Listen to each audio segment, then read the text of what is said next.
ನಮಸ್ಕಾರ. Principles of event management lecture ಸೀರೀಸ್ಗೆ ಸ್ವಾಗತ.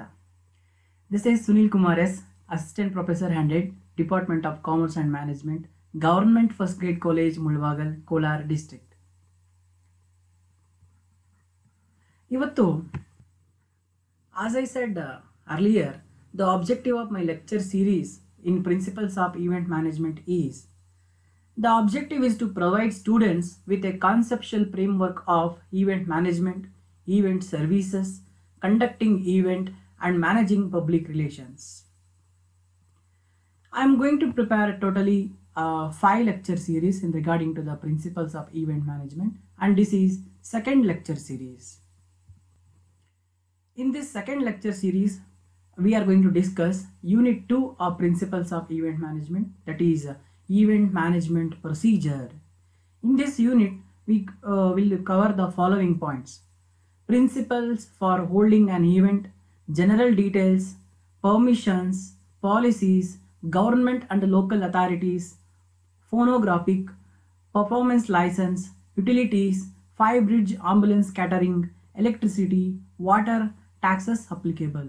So these are all the topics we are going to cover under this Unit 2 Event Management Procedure in this lecture series 2. First of all, let us know what is Event Management Plan. ನಾವು last ಕ್ಲಾಸಲ್ಲಿ event management ಬಗ್ಗೆ discuss ಮಾಡಿದ್ವಿ. ಈಗ ನಾವು event management plan ಎನ್ನುವ ವಿಷಯವನ್ನು ತಿಳಿದುಕೊಂಡು next ಮುಂದೆ ವಿಷಯಗಳಿಗೆ ಹೋಗೋಣ. Event planning is the process of planning A festival, ceremony, competition, party, concert or convention. Event planning includes budgeting, establishing dates and alternative dates, selecting and reserving the event site or venue, acquiring the permits like alcohol, insurance, license, etc., and coordinating and transportation and parking. Event planning also includes some or all the following depending on the event. ಇಲ್ಲಿ ಒಂದು event plan ಅಥವಾ ಈವೆಂಟ್ನ ಯೋಜನೆ ಎಂದರೆ ಏನಂದರೆ, ಒಂದು ಈವೆಂಟ್ಗೆ ಸಂಬಂಧಪಟ್ಟಂತೆ ಸಮಗ್ರ ಎಲ್ಲ ಒಂದು ಚಟುವಟಿಕೆಗಳನ್ನು ಮೊದಲೇ ಪೂರ್ವ ನಿರ್ಧರಿತವಾಗಿ ಯೋಜನೆ ಮಾಡ್ತಕ್ಕಂಥದ್ದನ್ನು ಈವೆಂಟ್ ಮ್ಯಾನೇಜ್ಮೆಂಟ್ ಅಂತ ಕರಿತೀವಿ. ಆ ಈವೆಂಟ್ಸ್ ಯಾವುದಾದ್ರೂ ಆಗಿರ್ಬೋದು, ಅದೊಂದು ಫೆಸ್ಟಿವಲ್ ಆಗಿರ್ಬೋದು, ಅಥವಾ ಯಾವುದಾದ್ರೂ ಕಾಂಪಿಟೇಷನ್ ಈವೆಂಟ್ ಆಗಿರ್ಬೋದು, ಅಥವಾ ಅದು ಯಾವುದಾದ್ರೂ ಒಂದು ಪಾರ್ಟಿ ಆಗಿರ್ಬೋದು. ಇಲ್ಲಿ ಆ ಒಂದು ಈವೆಂಟಲ್ಲಿ ನಾವು ಬಳಸ್ಬೋದಾಗಿರ್ತಕ್ಕಂತಹ ಎಲ್ಲ ಒಂದು ಏನು, ಈಗ ಮೊದಲನೇದಾಗಿ ಆ ಈವೆಂಟ್ನ ಬಜೆಟ್ ಎಷ್ಟು, ಆ ಈವೆಂಟ್ನ ಡೇಟ್ ಯಾವಾಗ ಫಿಕ್ಸ್ ಮಾಡೋದು, ಅಕಸ್ಮಾತ್ ಆ ಡೇಟ್ ಅದು ಕ್ಯಾನ್ಸಲ್ ಆದರೆ ಆಲ್ಟರ್ನೇಟಿವ್ ಡೇಟ್ಸ್ ಯಾವುದು, ಮತ್ತು ರಿಸರ್ವೇಷನ್ಸ್ ಮಾಡಿಸೋದು, ಎಲ್ಲಿ ಮಾಡೋದು ಆ ಒಂದು ಈವೆಂಟ್ನ, ಅದಕ್ಕೆ ರಿಸರ್ವೇಷನ್ ಮಾಡಿಸ್ತಕ್ಕಂಥದ್ದು. ಮತ್ತು ಆ ಒಂದು ಈವೆಂಟಲ್ಲಿ ಅಕಸ್ಮಾತ್ ಆಲ್ಕೋಹಾಲ್ ಅಂತ ಅಥವಾ ಫೈರು ಆಲ್ಕೋಹಾಲ್ ಏನಾದರೂ ಬಳಸ್ತಾ ಇದ್ದಾರೆ ಅದಕ್ಕೆ ಪರ್ಮಿಷನ್ ತೊಗೊಳ್ತಕ್ಕಂಥದ್ದು, ಮತ್ತು ಫೈರ್ ಇನ್ಶೂರೆನ್ಸ್ ಮಾಡಿಸ್ತಕ್ಕಂಥದ್ದು, ಲೈಫ್ ಇನ್ಶೂರೆನ್ಸ್ ಮಾಡಿಸ್ತಕ್ಕಂಥದ್ದು. ಯಾಕಂದರೆ ಯಾವುದಾದ್ರು ಥ್ರೆಟ್ಸ್ ಆದರೆ ಅವಾಗ ರಿಸ್ಕ್ ಕವರ್ ಆಗುತ್ತೆ ಅಂತ ಹೇಳ್ಬಿಟ್ಟು. ಈ ರೀತಿ ಅಷ್ಟೇ ಅಲ್ಲದೆ coordinating the all the activities of the event and transportation, these and all those things called a event plan. ಅಂದರೆ ಒಂದು ಈವೆಂಟನ್ನು ಪೂರ್ವ ನಿರ್ಧರಿತವಾಗಿ ಯೋಜಿಸ್ತಕ್ಕಂಥದ್ದು, ಸಮಗ್ರ ಚಟುವಟಿಕೆಗಳನ್ನು ಸಮನ್ವಯಗೊಳಿಸಿಕೊಂಡು ಇದನ್ನು ಈವೆಂಟ್ ಮ್ಯಾನೇಜ್ಮೆಂಟ್ ಪ್ಲ್ಯಾನ್ ಅಂತ ಹೇಳ್ಬಿಟ್ಟು ಕರಿತೇವೆ. ಇಷ್ಟೇ ಅಲ್ಲದೆ event management plan also will include the following things. Number 1, developing a event and arranging for speaker and alternative speakers, coordinating location support, location, water, electricity and other utilities, arranging tables, chairs, decor, tents, etc., and event support and security, catering, police, fire, portable toilets, parking, these and all those things, and emergency plans, healthcare professionals and first aid station and cleanups, ಇವೆಲ್ಲ ಕೂಡ event ಪ್ಲಾನಲ್ಲಿ ಬರ್ತವೆ. Now we are going to discuss very important concept, principles for holding an event. ಒಂದು ಈವೆಂಟ್ನ ನೀವು ಮಾಡಬೇಕಂದ್ರೆ ಅಲ್ಲಿ ಏನು ನೀವು ತತ್ವಗಳನ್ನು, ಪ್ರಿನ್ಸಿಪಲ್ಸನ್ನು ನೀವು ಫಾಲೋ ಮಾಡಬೇಕು ಅಂತ. Totally I have listed 17 principle. Let us discuss one by one. The first one is principles of clarity of purpose. ಅಂದರೆ ಕ್ಲಿಯರ್ ಆಬ್ಜೆಕ್ಟಿವ್ ಇರಬೇಕು. The principle of clarity of purpose states that the company objectives, these objectives may be financial or operational, achieve desired return on investment. So ಈ principles of clarity of purpose ಏನು ಹೇಳುತ್ತಂದರೆ, ನೀವೊಂದು event ಮಾಡ್ತಿದ್ದೀರಾ ಅಂದರೆ ಏನಕ್ಕೆ ಮಾಡ್ತಿದ್ದೀರಾ, ನಿಮ್ಮ ಉದ್ದೇಶ ಏನು ಅಂತಕ್ಕಂಥದ್ದು ನಿಮಗೆ ಕ್ಲಿಯರ್ ಆಗಿರಬೇಕು. ಐದರ್ ಹಣಕಾಸಿಗೋಸ್ಕರ ಮಾಡ್ತಿದ್ದೀರಾ, ಅಥವಾ ಯಾವುದೇ ಒಂದು ಮೆಸೇಜ್ನ ನೀವು ಕೊಡೋಕ್ಕೋಸ್ಕರ ಮಾಡ್ತಿದ್ದೀರಾ, ಅಥವಾ ಸೋಷಿಯಲ್ ಸರ್ವಿಸ್ಗೋಸ್ಕರ ಮಾಡ್ತಿದ್ದೀರಾ, ಏನಕ್ಕೆ ನೀವು ಈವೆಂಟ್ನ ಪ್ಲ್ಯಾನ್ ಮಾಡಿ ಮಾಡ್ತಿದ್ದೀರಾ. So you must be having clarity of the purpose. Next, second principle is principle of focus or target audience. It's customers. Without customers, there is no company. Every company's greatest assets are, therefore, customers' focus is the second principle of the event management. Any event conducted by the company should keep the customers at the center. Company can plan events and then invite the audience to match the event, or they can design an event to suit particular audience group. So ಒಂದು event ನೀವು ಮಾಡಬೇಕಂದ್ರೆ ಒಂದು ಎರಡನೇ principal ಏನು ನೀವು ಅದರಲ್ಲಿ follow ಮಾಡಬೇಕು. ಮೊದಲನೇದು ನಿಮಗೆ ಕ್ಲಿಯರ್ ಆಬ್ಜೆಕ್ಟಿವ್ ಇರಬೇಕು, ಕ್ಲಾರಿಟಿ ಆಫ್ ಪರ್ಪಸ್. ಎರಡನೇದು ಪ್ರಿನ್ಸಿಪಲ್ ಆಫ್ ಫೋಕಸ್, ಅಂದರೆ ನೀವು ಯಾರನ್ನ ಫೋಕಸ್ ಮಾಡೋಕ್ಕೆ ಇಷ್ಟಪಡ್ತೀರಾ, ನಿಮ್ಮ ಟಾರ್ಗೆಟ್ ಆಡಿಯನ್ಸ್ ಯಾರು, ನಿಮ್ಮ ಈವೆಂಟಲ್ಲಿ ಭಾಗಿಯಾಗ್ತಕ್ಕಂತಹ ನಿಮ್ಮ ಮುಖ್ಯ ಉದ್ದೇಶಿತರು ಯಾರು ಅನ್ನೋದು ನಿಮಗೆ ಕ್ಲಾರಿಟಿ ಇರಬೇಕು. ಈಗ ನೀವೊಂದು ಏನು ಉಚಿತ ಕಣ್ಣಿನ ತಪಾಸಣೆ ಮಾಡಿಸ್ತಾ ಇದ್ದೀರ ಅಂದರೆ ಅಲ್ಲಿ ಏನಾಗಿದೆ, ನೀವು ಒಂದು ಕಣ್ಣಿನ ಒಂದು ಆಸ್ಪತ್ರೆ ನಿಮ್ಮದಿದೆ, ಮತ್ತು ಕಣ್ಣಿನ ತೊಂದರೆ ಇರ್ತಕ್ಕಂಥವ್ರು ಎಲ್ಲರೂ ಕೂಡ ನಿಮ್ಮ ಟಾರ್ಗೆಟ್ ಆಗಿದ್ದಾರೆ. ಅಥವಾ ನೀವು ಯಾವುದೋ ಒಂದು ಬುಕ್ ಸ್ಟೋರ್ನ ಓಪನ್ ಮಾಡಿ ಯಾವುದೋ ಒಂದು ಆ ಬುಕ್ ಸ್ಟೋರ್ ಸಂಬಂಧಪಟ್ಟಂಗೆ ಒಂದು ಕ್ವಿಜ್ ಮಾಡಿಸ್ತಿದ್ದೀರಿ ಆ ಬುಕ್ ಸ್ಟೋರ್ ವತಿಯಿಂದ ಅಂದರೆ ನಿಮ್ಮ ಟಾರ್ಗೆಟ್ ಯಾರಾಗಿರ್ತಾರೆ, ಸ್ಟೂಡೆಂಟ್ಸ್ ಆಗಿರ್ತಾರೆ.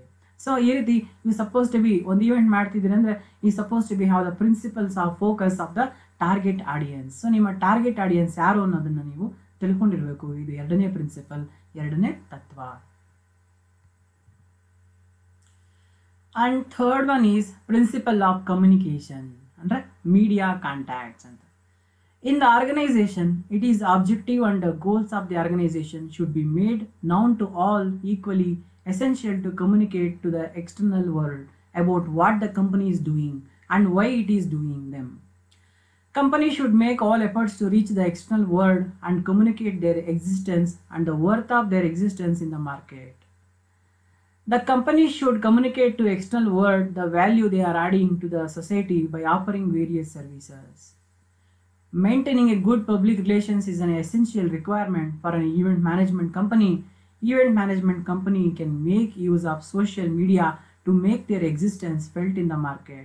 They can effectively use these media to promote their ideas to the public at large.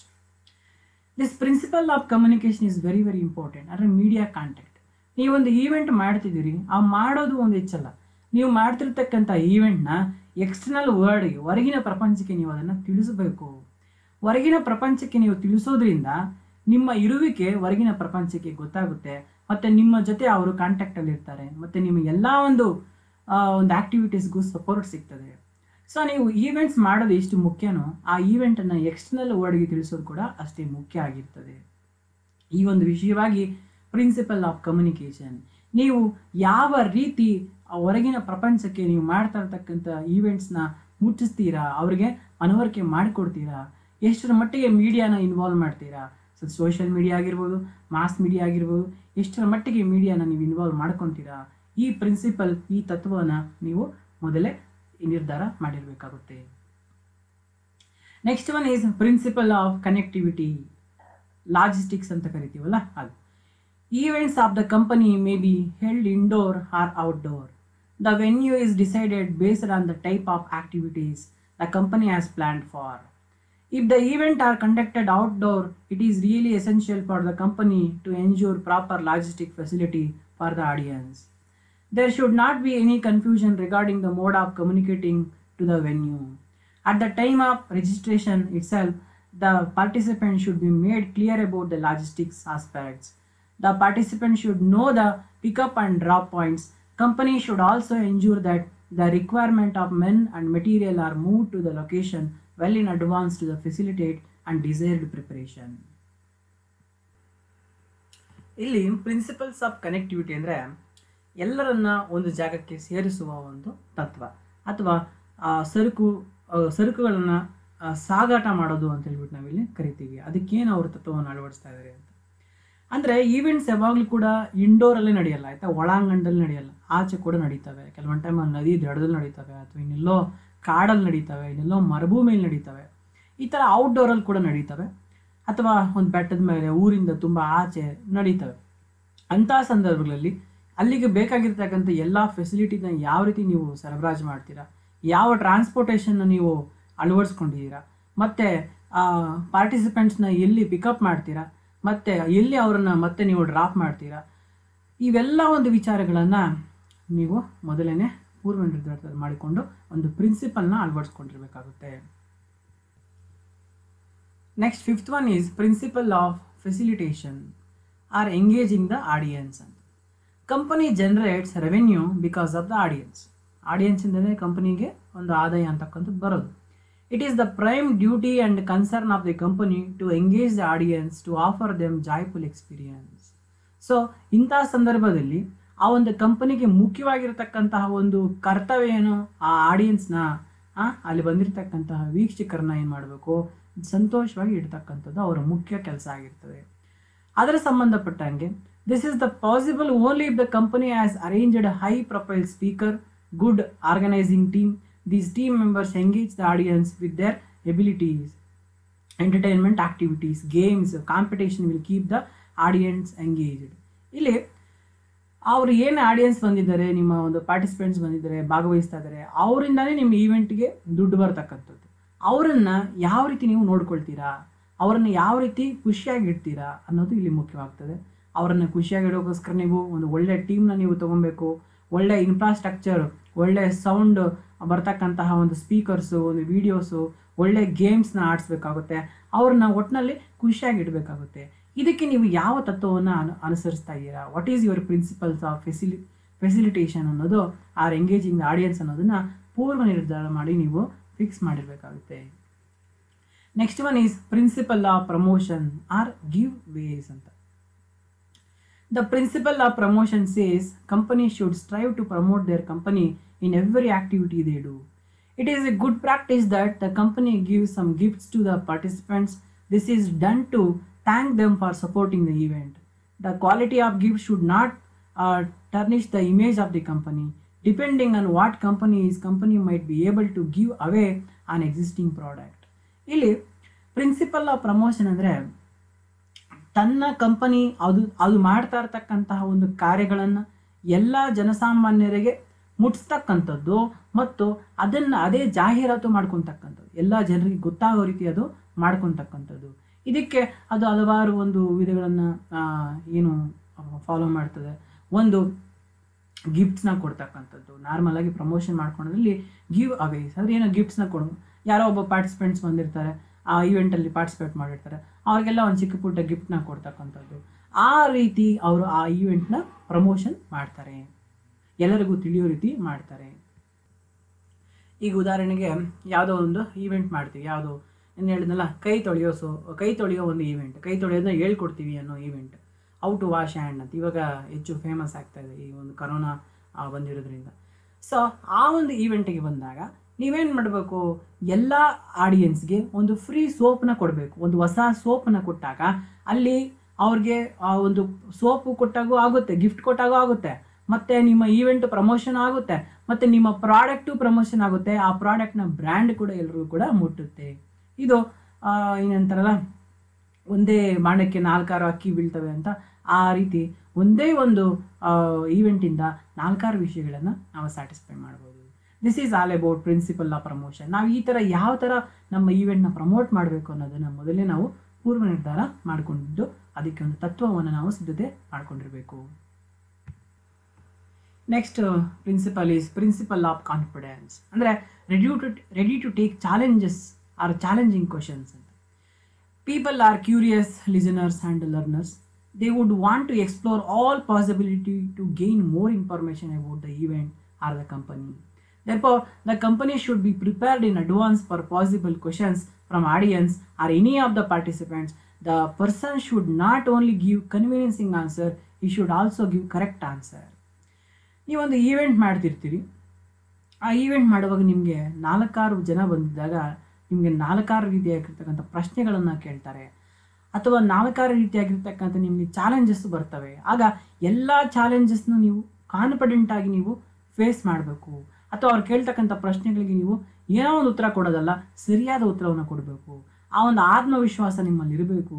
So ಈ ಒಂದು ಪ್ರಿನ್ಸಿಪಲ್ನ ನೀವು ಅಡಾಪ್ಟ್ ಮಾಡ್ಕೊಂಡಿರಬೇಕು. ಅಂದರೆ ಇದಕ್ಕೆ ಬೇಕಾಗಿರ್ತಕ್ಕಂಥ ಪೂರ್ವ ಸಿದ್ಧತೆ ನೀವು ಈ ಮೊದಲೇ ಮಾಡ್ಕೊಂಡಿರಬೇಕು ಅಂತ.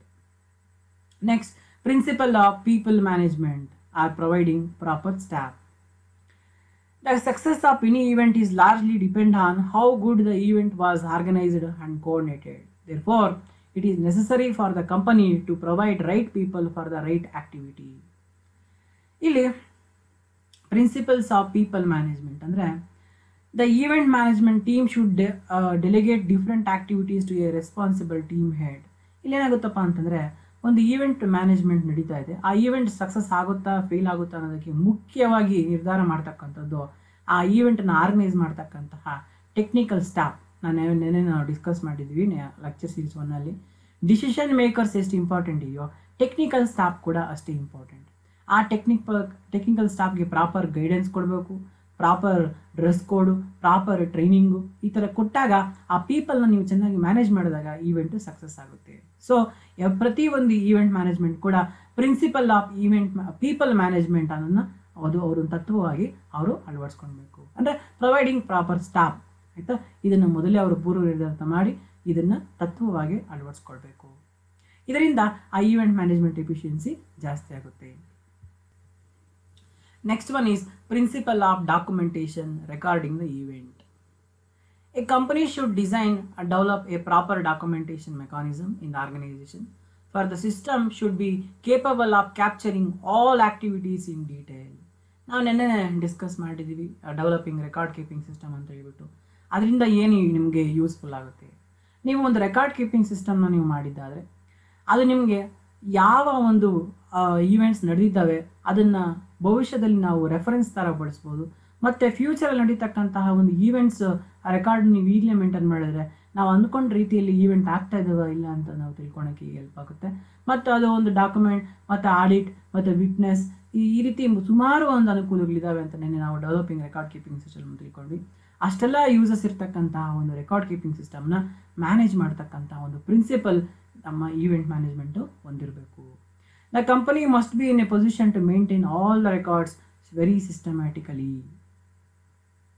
Next one is principle of evaluation or review. The process of any activity will complete with evaluation. According to the dictum, if you cannot measure it, you cannot manage it. Therefore, it is necessary for an event manager to evaluate every event after completion. ಈಗ ಕೆಲವು events ಇರ್ತವೆ, ಅವ್ರೇನು ಮಾಡ್ತಾರೆ, ಅಥವಾ ನಾವು ಟೀಚರ್ಸಲ್ಲಿ ನಾವು ನೋಡಿರೋದಾದರೆ ಅಥವಾ ಸ್ಟೂಡೆಂಟ್ಸಲ್ಲಿ ಕೂಡ ನೋಡಿದಾದರೆ ಅವರೊಂದು ಕಡೆಯಿಂದ ಸಿಲೆಬಸ್ ಮಾಡ್ಕೊಂಡು ಹೋಗ್ತಾ ಇರ್ತಾರೆ, ಮತ್ತು ಮಕ್ಕಳು ಕೂಡ ಓದ್ಕೊಂಡು ಹೋಗ್ತಾ ಇರ್ತಾರೆ. ಆದರೆ ಅವರು ಆ ಪ್ರತಿ ಚಾಪ್ಟರ್ಗೆ ಒಂದು ಸರಿ ಕನಿಷ್ಠ ಪಕ್ಷ ಒಂದು ಟೆಸ್ಟ್ ಮಾಡಿದಾಗ ನಾವು ಎಷ್ಟು ಮಟ್ಟಿಗೆ ಓದಿದ್ದೀವಿ, ವಿಷಯವನ್ನು ಗ್ರಹಿಸಿದ್ದೀವಿ ಅಂತ ಹೇಳ್ಬಿಟ್ಟು ಸ್ಟೂಡೆಂಟ್ಸ್ಗೆ, ಮತ್ತು ನಾವು ಎಷ್ಟು ಮಟ್ಟಿಗೆ ರೀಚ್ ಆಗಿದ್ದೀವಿ ಅಂತ ಟೀಚರ್ಸ್ಗೆ ಗೊತ್ತಾಗುತ್ತೆ. ನಾವು ಎಷ್ಟು ಮಟ್ಟಿಗೆ ಸ್ಟೂಡೆಂಟ್ಸ್ಗೆ ರೀಚ್ ಆಗಿದ್ದೀವಿ ಅಂತ. ಅದು ಬಿಟ್ಟು ಇಡೀ ಎಲ್ಲ ಸಿಲೆಬಸ್ ಮುಗಿಸಿ ಕೊನೆಯಲ್ಲಿ ಪರೀಕ್ಷೆ ಮಾಡೋದು, ಅವಾಗ ನಾವು ಅದು it's not A right method ಅನ್ನೋದು ನನ್ನ ಭಾವನೆ. ಅದೇ ರೀತಿ ಈವೆಂಟ್ ಮ್ಯಾನೇಜ್ಮೆಂಟಲ್ಲೂ ಕೂಡ ಅದೇ ರೀತಿ ಪ್ರತಿ ಈವೆಂಟು ಮುಗಿದ ತಕ್ಷಣ ನಾವು ಅದನ್ನು ಎವ್ಯಾಲ್ಯೂಯೇಷನ್ ಮಾಡಬೇಕು, ಮೌಲ್ಯಮಾಪನ ಮಾಡಬೇಕು. ಆ ಮೌಲ್ಯಮಾಪನ ನಾವು 3 ಹಂತದಲ್ಲಿ ಬೇಕಾದ್ರೆ ಮಾಡ್ಬೋದು. ನಾವು ಏನು ಅಂದ್ಕೊಂಡಿದ್ದೀವಿ, ಏನು ಆಯಿತು ಅಂದರೆ ನೆಗೆಟಿವ್ ಆಗಿದೆಯೋ ಪಾಸಿಟಿವ್ ಆಗಿದೆ, ನೆಗೆಟಿವ್ ಆಗಿದ್ರೆ ಎಲ್ಲಿ ತಪ್ಪಾಗಿದೆ, ಪಾಸಿಟಿವ್ ಆಗಿದ್ರೆ ಅದನ್ನು ಅದೇ ರೀತಿ ಮುಂದುವರ್ಸ್ಕೊಂಡು ಹೋಗೋದಕ್ಕೆ ನಾವು ಕ್ರಮಗಳನ್ನು ಕೈಗೊಳ್ಳಬೇಕು. ಸೊ ಇಂಥ ಒಂದು ಮೌಲ್ಯಮಾಪನ ತತ್ವವನ್ನು ನಾವು ಅಳವಡಿಸ್ಕೊಳ್ಬೇಕು. That is called principle of evaluation. ಇಲ್ಲಿ ಡಿಕ್ಟಮ್ ಹೇಳೋ ಪ್ರಕಾರ if you cannot measure it you cannot manage it. ಯಾವುದಾದ್ರೂ ಒಂದನ್ನು ನೀವು ಅಳಿಯೋದಿಲ್ಲ ಅಂದರೆ ಅದನ್ನು ನಿಯಂತ್ರಿಸೋಕ್ಕೆ ಆಗೋದಿಲ್ಲ. So you want to measure it and you can manage it. Next, 11th principle is principle of customer convenience, and easy registration and access to event places. Providing convenience to customers should be the prime concern of any organization. Customers would like to enjoy good experience with a company. The success of the organization is largely depend on how the customers are treated by the company.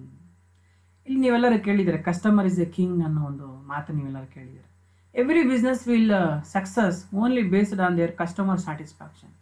Customer satisfied, you satisfied. They will make you satisfied. If they are not satisfied, then you definitely will be unsatisfied. So ಇಲ್ಲಿ customers are the main concern. ನಾವು ಮಾಡ್ತಕ್ಕಂಥ event ಯಾವುದೇ ರೀತಿಯಲ್ಲಿ ಕೂಡ ಕಸ್ಟಮರ್ಗೆ convenient ಆಗಿರಬೇಕು. ಅವರು ಆ ಈವೆಂಟ್ನ ಎಂಜಾಯ್ ಮಾಡಬೇಕು, ಮತ್ತು ಅದನ್ನು ರಿಜಿಸ್ಟ್ರೇಷನ್ ಮಾಡ್ಕೊಳಕ್ಕಾಗಿರ್ಬೋದು, ಅಥವಾ ನಾವು ಈವೆಂಟ್ ಕಂಡಕ್ಟ್ ಮಾಡ್ತಾ ಇರ್ತಕ್ಕಂಥ ಪ್ಲೇಸ್ಗೆ ಅವರು ತಲುಪೋದಕ್ಕಾಗಿರ್ಬೋದು, ಎಲ್ಲದಕ್ಕೂ ಕೂಡ ಕನ್ವೀನಿಯೆಂಟ್ ಆಗಿರಬೇಕು ಅವ್ರಿಗೆ. ಈ ಒಂದು ಪ್ರಿನ್ಸಿಪಲ್ನ ನಾವು ಮೈಂಡಲ್ಲಿ ಇಟ್ಕೊಂಡು ನಾವೆಲ್ಲ ಈವೆಂಟ್ಸ್ ನಾವು ಪ್ಲ್ಯಾನ್ ಮಾಡಬೇಕಾಗುತ್ತೆ. Next one is principle of acknowledgement, ಅಂದರೆ culture of saying thanks. So like inviting participants to attend the event, it is equally important for the company to thank the participant for their time and valuable presence. Thanking notes should be sent to all the participants, including the speaker and other who were part of the event. Thanksgiving is an attitude of a gratitude. Acknowledgement of people builds the strong customer relationship of the company. ಇಲ್ಲಿ ನೀವೆಲ್ಲರೂ ಕೇಳಿರ್ಬೋದು, ಏನು gratitude is the best attitude ಅಂತಂದರೆ ಆ ಕೃತಜ್ಞತೆ ಅನ್ನೋದು ಇರಬೇಕು. ಆ ಕೃತಜ್ಞತೆ ಅನ್ನೋದಿಲ್ಲ ಅಂತಂದರೆ ಅದು ಒಳ್ಳೆಯ ಒಂದು ಮನೋವೃತ್ತಿ ಅಲ್ಲ ಅಂತ. ಸೊ ಇಲ್ಲೇನಾಗುತ್ತೆ, ನಾವು ಈವೆಂಟ್ ಮಾಡಿರ್ತೀವಿ, ಸುಮಾರು ದೂರದಿಂದ ಆ ಈವೆಂಟ್ ಪಾರ್ಟಿಸಿಪೇಟ್ ಮಾಡೋದಕ್ಕೆ ಎಲ್ಲ ಬಂದು ಪಾರ್ಟಿಸಿಪೇಟ್ ಮಾಡಿರ್ತಾರೆ. ಕೊನೆಗೆ ಇಲ್ಲೇನಾಗುತ್ತಪ್ಪ ಅಂದರೆ ಅವ್ರಿಗೆಲ್ಲರಿಗೂ ನಾವು ಥ್ಯಾಂಕ್ಸ್ ಹೇಳಬೇಕು, ಅಕ್ನಾಲಜ್ಮೆಂಟ್ನ ಹೇಳಬೇಕು, ಧನ್ಯವಾದಗಳನ್ನ ತಿಳಿಸ್ತಕ್ಕಂಥ ಒಂದು ತತ್ವವನ್ನು ನಾವು ಫಾಲೋ ಮಾಡಬೇಕಾಗುತ್ತೆ. ಇದರಿಂದ ಒಳ್ಳೆ ರಿಲೇಷನ್ಶಿಪ್ ಮೇಂಟೈನ್ ಆಗುತ್ತೆ, ಮತ್ತು ನಮ್ಮದು ಕೂಡ ಒಳ್ಳೆ ಆಟಿಟ್ಯೂಡ್ ಅಂತ ನಾವು ನಿರೂಪಿಸ್ಕೊಳ್ಬೋದಾಗುತ್ತೆ. Next principle is principle of commitment or owing the event. Individuals involved in the principle of commitment demands full involvement of all the process of event completion. Everybody should own his activity and internalize the process. Persons involved in various activity should internalize the expected outcome of their respective activity. ಇಲ್ಲಿ commitment ಅಂದರೆ ತೊಡಗಿಸ್ಕೊಳ್ತಕ್ಕಂಥದ್ದು. ಒಂದು ಈವೆಂಟ್ನಲ್ಲಿ ಹಲವಾರು ಒಂದು tasks ಬರ್ತವೆ. ಪ್ರತಿ task ಕೂಡ, ಪ್ರತಿ ಜವಾಬ್ದಾರಿ, ರೆಸ್ಪಾನ್ಸಿಬಿಲಿಟಿ ಕೂಡ ಪ್ರತ್ಯೇಕವಾಗಿ ಅದರಲ್ಲಿ ಸ್ಪೆಷಲೈಸ್ಡ್ ಆಗಿರ್ತಕ್ಕಂತಹ ಒಂದು ಸ್ಟಾಫ್ಗೆ ಕೊಟ್ಟಿರ್ತೀವಿ. ಪ್ರತಿಯೊಬ್ಬರು ಕೂಡ ಕಮಿಟ್ಮೆಂಟ್ ತೆಗೆದುಕೊಂಡು, ಅಂದರೆ ಸಂಪೂರ್ಣವಾಗಿ ತಮ್ಮನ್ನು ತಾವು ತೊಡಗಿಸ್ಕೊಂಡು ಅವ್ರಿಗೆ ಕೊಟ್ಟಿರ್ತಕ್ಕಂತಹ ಒಂದು ಟಾಸ್ಕಲ್ಲಿ ಕಂಪ್ಲೀಟ್ ಆ್ಯಂಡ್ ಗುಡ್ ಔಟ್ಪುಟ್ ಬರೋ ರೀತಿ ಅವ್ರು ನೋಡ್ಕೊಳ್ಬೇಕು. ಮತ್ತು ಎಲ್ಲರೂ ಸಹ ಸಮನ್ವಯವನ್ನು, ಕೋಆರ್ಡಿನೇಷನನ್ನು ಸಾಧಿಸಬೇಕು. ಈ ಮೂಲಕ ಈವೆಂಟ್ನ ಯಶಸ್ವಿ ಮಾಡಬೇಕು. ಈ ಒಂದು ಪ್ರಿನ್ಸಿಪಲ್ ಆಫ್ ಕಮಿಟ್ಮೆಂಟ್ ನಾವೆಲ್ಲರೂ ಕೂಡ ನಾವು ತೊಡಗಿಸ್ಕೊಳ್ಳೋಣ ಅನ್ನೋ ಕಮಿಟ್ಮೆಂಟ್ ಪ್ರಿನ್ಸಿಪಲ್ ಈ ಒಂದು ಈವೆಂಟ್ ಮ್ಯಾನೇಜ್ಮೆಂಟಲ್ಲಿ ಇರಬೇಕಾಗುತ್ತೆ. Next one is principle of technology integration, ಅಂದರೆ ಯೂಸ್ ಆಫ್ ಟೆಕ್ನಾಲಜಿ ಅಂತ. ಎಷ್ಟರ ಮಟ್ಟಿಗೆ ನಾವು ತಂತ್ರಜ್ಞಾನವನ್ನು ನಮ್ಮ ಈವೆಂಟ್ ಮ್ಯಾನೇಜ್ಮೆಂಟಲ್ಲಿ ಅಥವಾ ನಮ್ಮ ಈವೆಂಟಲ್ಲಿ ಬಳಸ್ತೀವಿ. Integrating all the principles of technology integration emphasis the use of technology in the related event management activities. Integrating all the activities will reduce the duplication of work, reduce the workload. ಇಲ್ಲಿ ಒಂದು event ನಡೀತಾ ಇದೆ. ಆ event ನಡೆಯುವಾಗ ನಾವು ತಂತ್ರಜ್ಞಾನವನ್ನು ಇಷ್ಟು ಮಟ್ಟಿಗೆ ಅದರಲ್ಲಿ ಬಳಸ್ತೀವಿ. ಈಗ ಉದಾಹರಣೆಗೆ ನಾವು ಗಮನಿಸ್ತಾ ಇರ್ಬೋದು, ಒಂದು ಈವೆಂಟ್ ನಡೀತಾ ಇದ್ರೆ ಆ ಡ್ರೋನ್ ಕ್ಯಾಮ್ರಾನ ಬಳಸ್ತಾ ಇರ್ತಾರೆ. ಸೊ ಮೊದಲೆಲ್ಲ ಆದರೆ ಆ ವಿವಿಧ ಭಂಗಿಗಳಲ್ಲಿ ಫೋಟೋ ತೆಗಿಬೇಕಂದ್ರೆ ತುಂಬ ಕಷ್ಟ ಆಗ್ತಾ ಇದೆ. ಇವಾಗ ಅದು ಡ್ರೋನ್ ಕ್ಯಾಮ್ರಾ ಇರೋದ್ರಿಂದ ಅದು 360 ಡಿಗ್ರಿಯಲ್ಲಿ ಏನು ಬೇಕಾದ್ರೂ ಫೋಟೋಸ್ನ ಕ್ಲಿಕ್ ಮಾಡ್ತಾ ಇರುತ್ತೆ. ಸೊ ಅದರಿಂದ ತುಂಬ ಕನ್ವೀನಿಯೆಂಟ್ ಆಗುತ್ತೆ. ಈ ರೀತಿ ನಾವು ಅಥವಾ ಕಂಪ್ಯೂಟರ್ಸ್ನ ಬಳಸ್ತಾರೆ, ಆಟೋಮೆಟಿಕಲಿ ವಿಡಿಯೋ ಮಿಕ್ಸಿಂಗ್ ಮಾಡುವಂಥ ಕಂಪ್ಯೂಟರ್ಸ್ ಬಳಸ್ತಾರೆ. ಸೊ ಈ ರೀತಿ ಮತ್ತೆ ಆಟೋಮೆಟಿಕ್ ಲೈಟಿಂಗ್ ಆಗಿರ್ಬೋದು, DJ ಸೌಂಡ್ಸ್ ಆಗಿರ್ಬೋದು, ಇವೆಲ್ಲವನ್ನು ಟೆಕ್ನಾಲಜಿನ ನಾವು ಬಳಸೋದ್ರಿಂದ ನಮ್ಮ ಈವೆಂಟಿಗೆ ಇನ್ನಷ್ಟು ಮೆರುಗು ಬರ್ತದೆ. ಈ ಒಂದು ಪ್ರಿನ್ಸಿಪಲ್ ಆಫ್ ಟೆಕ್ನಾಲಜಿ ಇಂಟಿಗ್ರೇಷನ್, ನಾವು ಏನು ತಂತ್ರಜ್ಞಾನವನ್ನು ಬಳಸ್ಕೊಳ್ತಕ್ಕಂಥ ತತ್ವವನ್ನು ಕೂಡ ನಾವೇನು ಮಾಡಿರಬೇಕು, ಹೊಂದಿರಬೇಕು ಈವೆಂಟಲ್ಲಿ ಅಂತ. Next one is principle of continuous learning, ಅಂದರೆ ಕಂಟಿನ್ಯೂಸ್ ಆಗಿ ಇಂಪ್ರೂವ್ಮೆಂಟ್ ಆಗ್ತಕ್ಕಂಥ ಒಂದು ತತ್ವವನ್ನು ಕೂಡ ಹೊಂದಿರಬೇಕು event management company. An important key for any organisation is continuous growth. This can people in organisation learn new things continuously, constantly learning basic requirements in this dynamic business world. So ಕಾನ್ಸ್ಟೆಂಟಾಗಿ ಕಲಿತಾ ಇರಬೇಕು, ಕಾನ್ಸ್ಟೆಂಟಾಗಿ growth ಆಗ್ತಾ ಇರಬೇಕು. This is very very important in business world. ನಾನು ಕಲಿಯೋದಿಲ್ಲ ಹೊಸದನ್ನು, ನಾನು ಇದೇ ರೀತಿ ಇರ್ತೀನಿ ಅಂದರೆ you will be kicked out from the market. So ಏನು market is a dynamic nature. Every day customer taste and preferences will be keep changing. ಅವರ ಟೇಸ್ಟ್ ಆ್ಯಂಡ್ ಪ್ರಿಫರೆನ್ಸಸ್ ಚೇಂಜ್ ಆದಂಗೆ ನಮ್ಮ ಸರ್ವೀಸಸ್ ಕೂಡ ಚೇಂಜ್ ಆಗ್ತಾ ಇರಬೇಕು. ಅಂದರೆ ನಾವು ಕಲಿತಾ ಇರಬೇಕು. ನಾವು ಕಲಿತಾ ಇದ್ದರೆ ನಾವು ಬೆಳೀತಾ ಇರ್ತೀವಿ, ಇಲ್ಲಾಂದರೆ we will kicked out from the market. So ನಾವೆಲ್ಲರೂ ಕೂಡ ಈವೆಂಟ್ ಮ್ಯಾನೇಜ್ಮೆಂಟು ಒಂದು ಪ್ರಿನ್ಸಿಪಲ್ನ ಅಡಾಪ್ಟ್ ಮಾಡ್ಕೊಳ್ಬೇಕು. ಏನಪ್ಪ ಅಂದರೆ very important principle of continuous learning. ನಿರಂತರವಾಗಿ ಕಲಿಯತಕ್ಕಂಥ ಒಂದು ತತ್ವವನ್ನು ಅವರು ಅಳವಡಿಸ್ಕೊಳ್ಬೇಕಾಗುತ್ತೆ. ನೆಕ್ಸ್ಟ್ 16ನೇದು principle of optimum utilisation of resources. ಒಂದು ಈವೆಂಟ್ ಕಂಪನಿ ಅಳವಡಿಸ್ಕೊಳ್ಬೇಕಾಗಿರತಕ್ಕಂಥ ಮುಖ್ಯವಾಗಿ ಒಂದು principle optimum utilisation of resources. ಅಂದರೆ ಇಲ್ಲಿ ಲಭ್ಯವಿರತಕ್ಕಂಥ ಎಲ್ಲ ಸಂಪನ್ಮೂಲಗಳನ್ನು ಗರಿಷ್ಠ ಮಟ್ಟದಲ್ಲಿ ಬಳಸ್ಕೊಳ್ತಕ್ಕಂಥದ್ದು, ಯಾವುದೇ ಕಾರಣಕ್ಕೂ ಕೂಡ ನಮ್ಮ ಸಂಪನ್ಮೂಲಗಳನ್ನು ವೇಸ್ಟ್ ಆಗದಂತೆ ನೋಡ್ಕೊಳ್ತಕ್ಕಂಥ ತತ್ವವನ್ನು ಇವರು ಬಳಸಬೇಕಾಗುತ್ತೆ. Every organisation big or small will have a limited resources. The success of an organisation is depend on how effectively these resources are put in to use. So ಅದು ಚಿಕ್ಕ ಕಂಪನಿ ಆಗಿರ್ಬೋದು, ದೊಡ್ಡ ಕಂಪ್ನಿ ಆಗಿರ್ಬೋದು, ಪ್ರತಿ ಕಂಪ್ನಿಗೂ ಕೂಡ ಅದರದೇ ಆಗಿರ್ತಕ್ಕಂಥ ಸಂಪನ್ಮೂಲಗಳ ಕೊರತೆ ಇರ್ತದೆ. ಹಾಗಾಗಿ ಲಭ್ಯವಿರತಕ್ಕಂಥ ಸಂಪನ್ಮೂಲಗಳನ್ನು ಸಂಪೂರ್ಣವಾಗಿ ಬಳಸಿಕೊಳ್ತಕ್ಕಂಥ ತತ್ವವನ್ನು ಇದು ಫಾಲೋ ಮಾಡಬೇಕಾಗುತ್ತೆ. ವೇಸ್ಟೇಜ್ನ ತಡಿಬೇಕಾಗುತ್ತೆ. ಈ ಮೂಲಕ ಪ್ರಾಫಿಟ್ ಮ್ಯಾಕ್ಸಿಮೈಸೇಷನ್ನ ಅಚೀವ್ ಮಾಡ್ಬೋದು, ಲಾಭವನ್ನು ಸಾಧಿಸ್ಬೋದು. Next last principle is principle of a maximum care. ಗರಿಷ್ಠ ಮಟ್ಟದ ಕಾಳಜಿಯನ್ನು ವಹಿಸ್ತಕ್ಕಂತಹ ತತ್ವ. Customer care is closely associated with customer satisfaction. Superior ideas and wonderful products will bring image to the organization only if customers are satisfied. A customer is an organization's most valuable advertising tool. If the customer is satisfied, he will advertise the company beyond words. The word of mouth advertising is a powerful tool to take a company a greater heights. ಇಲ್ಲಿ ನಾವು ಕಾಳಜಿಯನ್ನು maximum care, ಗರಿಷ್ಠ ಕಾಳಜಿಯನ್ನು ತಗೊಳ್ಬೇಕು. ಯಾರ ಬಗ್ಗೆ ಗರಿಷ್ಠ ಕಾಳಜಿಯನ್ನು ತಗೊಳ್ಬೇಕು? ಕಸ್ಟಮರ್ ಬಗ್ಗೆ, ಗ್ರಾಹಕರ ಬಗ್ಗೆ ತಗೊಳ್ಬೇಕು. ಗ್ರಾಹಕರು ಸಂತೃಪ್ತಿಯನ್ನು ಹೊಂದಿದ್ದಾರೆ ನಿಮ್ಮ ಈವೆಂಟಿಂದ ಅಂದರೆ ನಿಮ್ಮ ಈವೆಂಟ್ ಮ್ಯಾನೇಜ್ಮೆಂಟ್ ಕಂಪನಿಗೆ ಬೇರೆ ಯಾವುದೇ ಅಡ್ವರ್ಟೈಸ್ಮೆಂಟ್ ಅವಶ್ಯಕತೆ ಇಲ್ಲ. ವರ್ಡ್ ಆಫ್ ಮೌತ್ ಅಂದರೆ ಏನು ಹೇಳಿ, ಬಾಯಿಯಿಂದ ಬಾಯಿಗೆ. ಯಾವುದೋ ಒಂದು ಸಿನಿಮಾ ರಿಲೀಸ್ ಆಗುತ್ತೆ, ಅವರು ಸಿನಿಮಾದ ಜಾಸ್ತಿ ಏನು ಪ್ರಮೋಷನಲ್ ಆಕ್ಟಿವಿಟೀಸ್ ಮಾಡೋದಿಲ್ಲ, ಅಡ್ವರ್ಟೈಸ್ಮೆಂಟನ್ನು ಮಾಡೋದಿಲ್ಲ. ಅದು ಚೆನ್ನಾಗಿದೆ ಅಂದರೆ ಸಾಕು. ಫಸ್ಟ್ ಶೋ ನೋಡಿರ್ತಕ್ಕಂತಹ ಒಂದು ಏನು ಆಡಿಯನ್ಸ್ ಇರ್ತಾರೆ, ಅವರೇ ಇನ್ನೊಂದು 10 ಜನಕ್ಕೆ ಬಂದು ಹೇಳ್ತಾರೆ ಫಿಲ್ಮ್ ಚೆನ್ನಾಗಿದೆ ಅಂತ. ಅವ್ರೋಗಿ ನೋಡ್ಕೊಂಡು ಇನ್ನೊಂದು 10 ಜನಕ್ಕೆ 100 ಜನಕ್ಕೆ ಹೇಳ್ತಾರೆ, ಅವ್ರು ನೋಡ್ಕೊಂಡು ಇನ್ನೊಂದು 1000 ಜನಕ್ಕೆ ಹೇಳ್ತಾರೆ. ಇದೇ ರೀತಿ ವರ್ಡ್ ಆಫ್ ಮೌತ್, ಬಾಯಿಯಿಂದ ಬಾಯಿಗೆ ಇದೇನಾಗ್ತಾ ಇದೆ, ಅಡ್ವರ್ಟೈಸ್ಮೆಂಟ್ ಆಗುತ್ತೆ.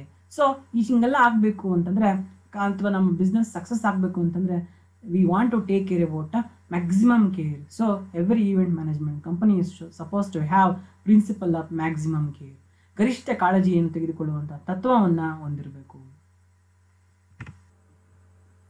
Next one is guidelines to be followed while conducting an event.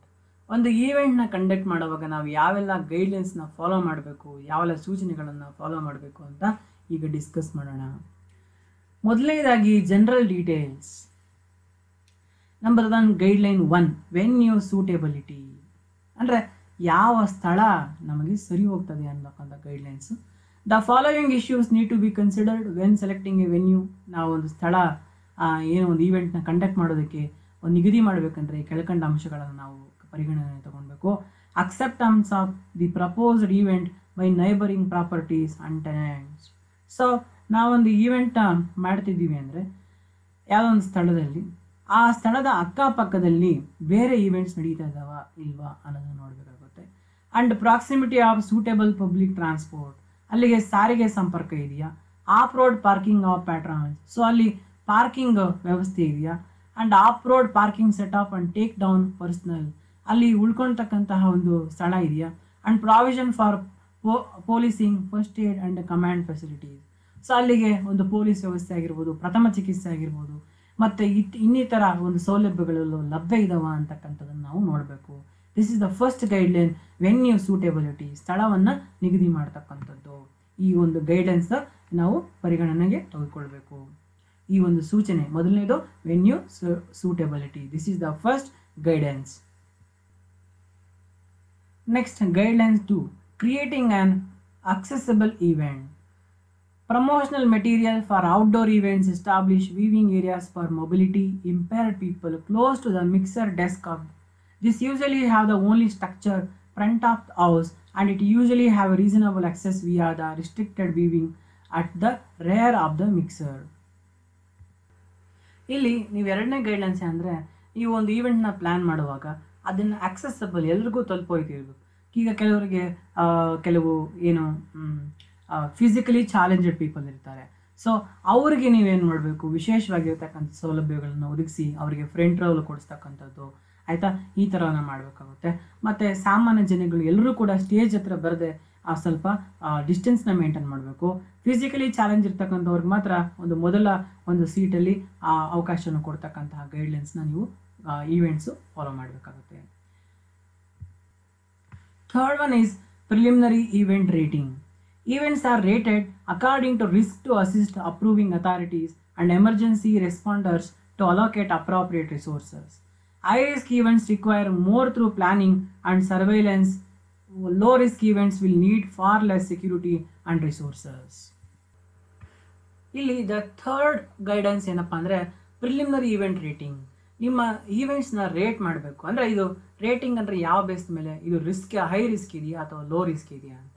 High risk ಇದೆಯಾ ಅಥವಾ ಲೋ ರಿಸ್ಕ್ ಇದೆಯಾ ಅಂತ ನೀವೇನಾದರೂ ಮೊದಲೇ ತಿಳ್ಕೊಂಡ್ರೆ ಅದಕ್ಕೆ ತಕ್ಕಂಗೆ ಹೈ ರಿಸ್ಕ್ ಇದ್ದರೆ ಮೋರ್ ಸರ್ವೇಲೆನ್ಸ್, ಅಂದರೆ ಕಣ್ಗಾವಲು ಇಡ್ತಕ್ಕಂಥದ್ದು ಅಥವಾ ಪೊಲೀಸ್ ವ್ಯವಸ್ಥೆಯನ್ನು ಮಾಡ್ತಕ್ಕಂಥದ್ದು, ಈ ರೀತಿ ಮಾಡ್ಬೋದು.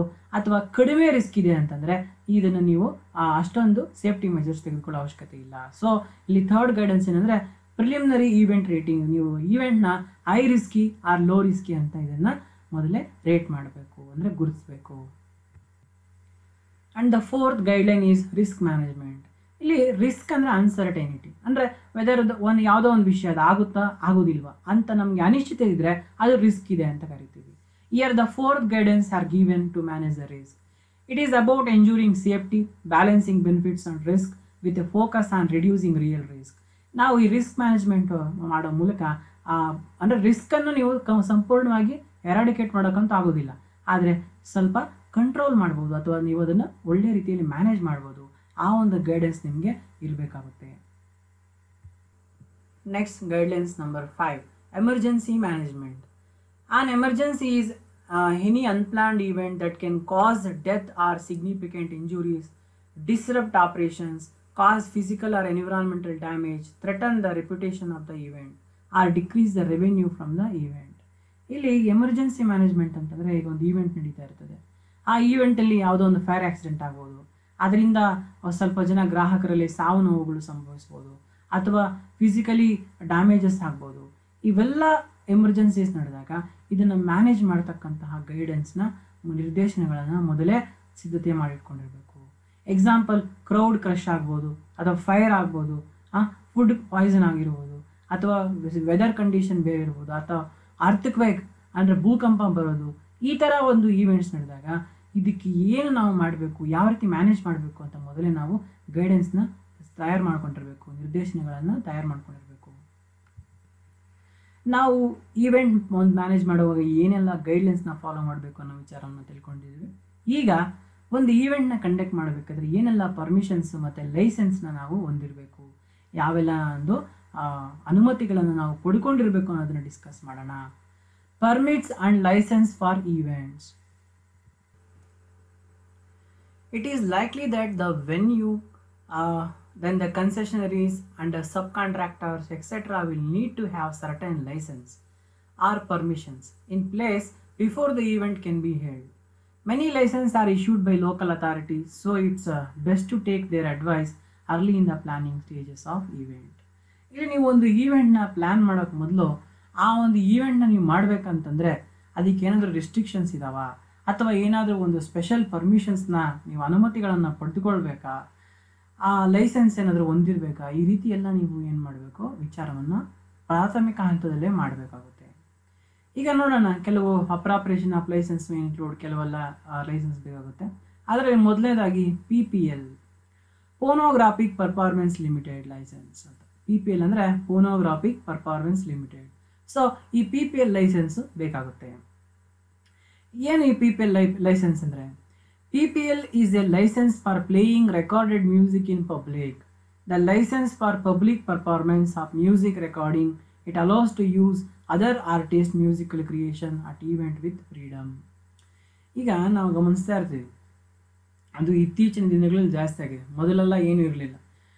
ಮೊದಲು ಒಂದು ಗಣೇಶ ಫೆಸ್ಟಿವಲ್ ಮಾಡಿ ಅದು ಏನು ಮೆರವಣಿಗೆ ಮಾಡಬೇಕು ಅಂತಂದರೆ ಎಷ್ಟೊತ್ತಾದರೂ ಮಾಡ್ಬೋದು, ಎಷ್ಟೊತ್ತಾದ್ರೂ ಸೌಂಡ್ ಇಡ್ಬೋದಾಗಿತ್ತು, ಈ ಥರ ಇತ್ತು. ಈಗ ಮೊದಲೇ ಗಣೇಶನ ಕುಳ್ಸಿದ್ದೀರಿ ಒಂದು ಊರಲ್ಲಿ ಅಂತಂದರೆ ಪೊಲೀಸ್ ಬರ್ತಾರೆ, ಬಂದುಬಿಟ್ಟು ನೋಡಿ ಮೆರವಣಿಗೆ ಯಾವಾಗ ಮಾಡ್ತೀರಾ, ಎಷ್ಟೊತ್ತಿಂದ ಎಷ್ಟೊತ್ತವರೆಗೆ ಮಾಡಬೇಕು ಅವ್ರು ಹೇಳ್ಬಿಡ್ತಾರೆ, ಇಷ್ಟೊತ್ತೊಳಗಡೆ ಮಾಡಬೇಕು, ಇಷ್ಟು ಮುಗಿಸ್ಬೇಕು.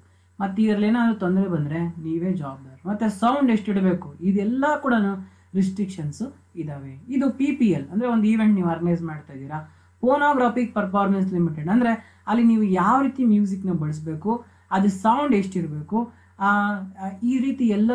It allows the use other artist musical creation, ಅಥವಾ ಬೇರೆ ಯಾರೋ ಆಡಿರ್ತಕ್ಕಂಥ ಹಾಡುಗಳನ್ನ ನೀವು ಬಳಸ್ಬೋದಾ, ಇದೆಲ್ಲ ಒಂದು PPL ಲೈಸೆನ್ಸ್ನ ನಿಮ್ಮ ಹತ್ರ ಇರಬೇಕಾಗುತ್ತೆ. ಇವೆಲ್ಲ ವಿಚಾರಗಳನ್ನು ಅದು ಒಳಗೊಂಡಿರ್ತದೆ.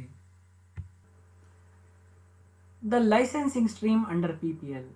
ಸೊ ಇದರಲ್ಲಿ ಇನ್ನೂ ಅದೇ ರೀತಿ ಹೇಳ್ಬೇಕಂತಂದರೆ ಈ PPL ಅಲ್ಲಿ the value of music is ಇಂಡಿಸ್ಪ್ಯೂಟಬಲ್.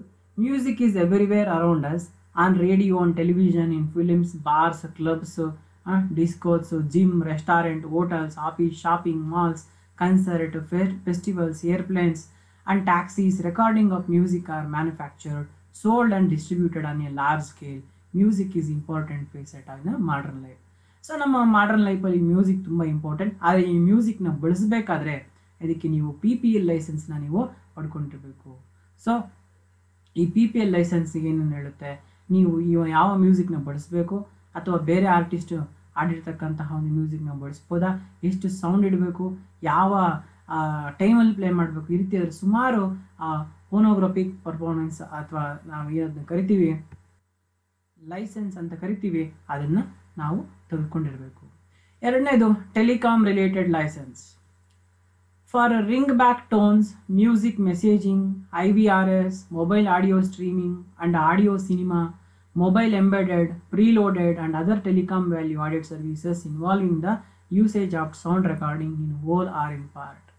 So ಈಗ ಯಾವ ರೀತಿ ನಾವು PPL ಲೈಸೆನ್ಸ್ ತಗೊಂಡಿದ್ವಿ, phonographic performance licence music use ಮಾಡೋಕ್ಕೆ, ಅದೇ ರೀತಿ ಟೆಲಿಕಾಮ್ ರಿಲೇಟೆಡ್ ಸರ್ವಿಸಸ್, ಈ ಮೊಬೈಲ್ಸ್ ಆಗಿರ್ಬೋದು, ಮೊಬೈಲ್ ಮೆಸೇಜಿಂಗ್ ಯೂಸ್ ಮಾಡೋಕ್ಕಾಗಿರ್ಬೋದು, ಅಥವಾ ಮೊಬೈಲ್ ರೆಕಾರ್ಡಿಂಗ್ ಸಿಸ್ಟಮ್ ಯೂಸ್ ಮಾಡೋಕ್ಕಾಗಿರ್ಬೋದು, ಇದಕ್ಕೆಲ್ಲ ಕೂಡ ನೀವು ಟೆಲಿಕಾಮ್ ರಿಲೇಟೆಡ್ ಲೈಸೆನ್ಸ್ ಅನ್ನೋದನ್ನು ಪಡ್ಕೊಂಡಿರಬೇಕು. PPL phonographic performance licence music ನೀವು ಒಂದು ಈವೆಂಟಲ್ಲಿ ಬಳಸೋದಕ್ಕೆ, ಅದೇ ಟೆಲಿಕಾಮ್ ರಿಲೇಟೆಡ್ ಲೈಸೆನ್ಸ್ TRL ಇದನ್ನು ತೆಗೆದುಕೊಳ್ಳೋದು ಮೊಬೈಲ್ ಮತ್ತು ಟೆಲಿಫೋನ್ ರಿಗಾರ್ಡಿಂಗ್ ಸಿಸ್ಟಮ್ನ ಬಳಸೋದಕ್ಕೋಸ್ಕರ. ನೆಕ್ಸ್ಟ್ ರೇಡಿಯೋ ಲೈಸೆನ್ಸ್ ಕೂಡ ನೀವು ಪಡ್ಕೊಬೇಕಾಗುತ್ತೆ. All private FM and government own radio stations, community radio stations. So all private FM and government own radio station, community radio stations, ಇವು radio ಲೈಸೆನ್ಸ್ನ ಅವುಗಳಿಂದ ನೀವು ಪಡ್ಕೊಳ್ಬೇಕಾಗುತ್ತೆ.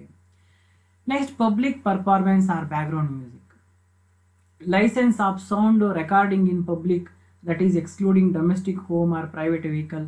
ಇನ್ the background, A licence taken for background music does not entitle license to exploit the license sound recording if the event shows or concert or stage or dance floor etc.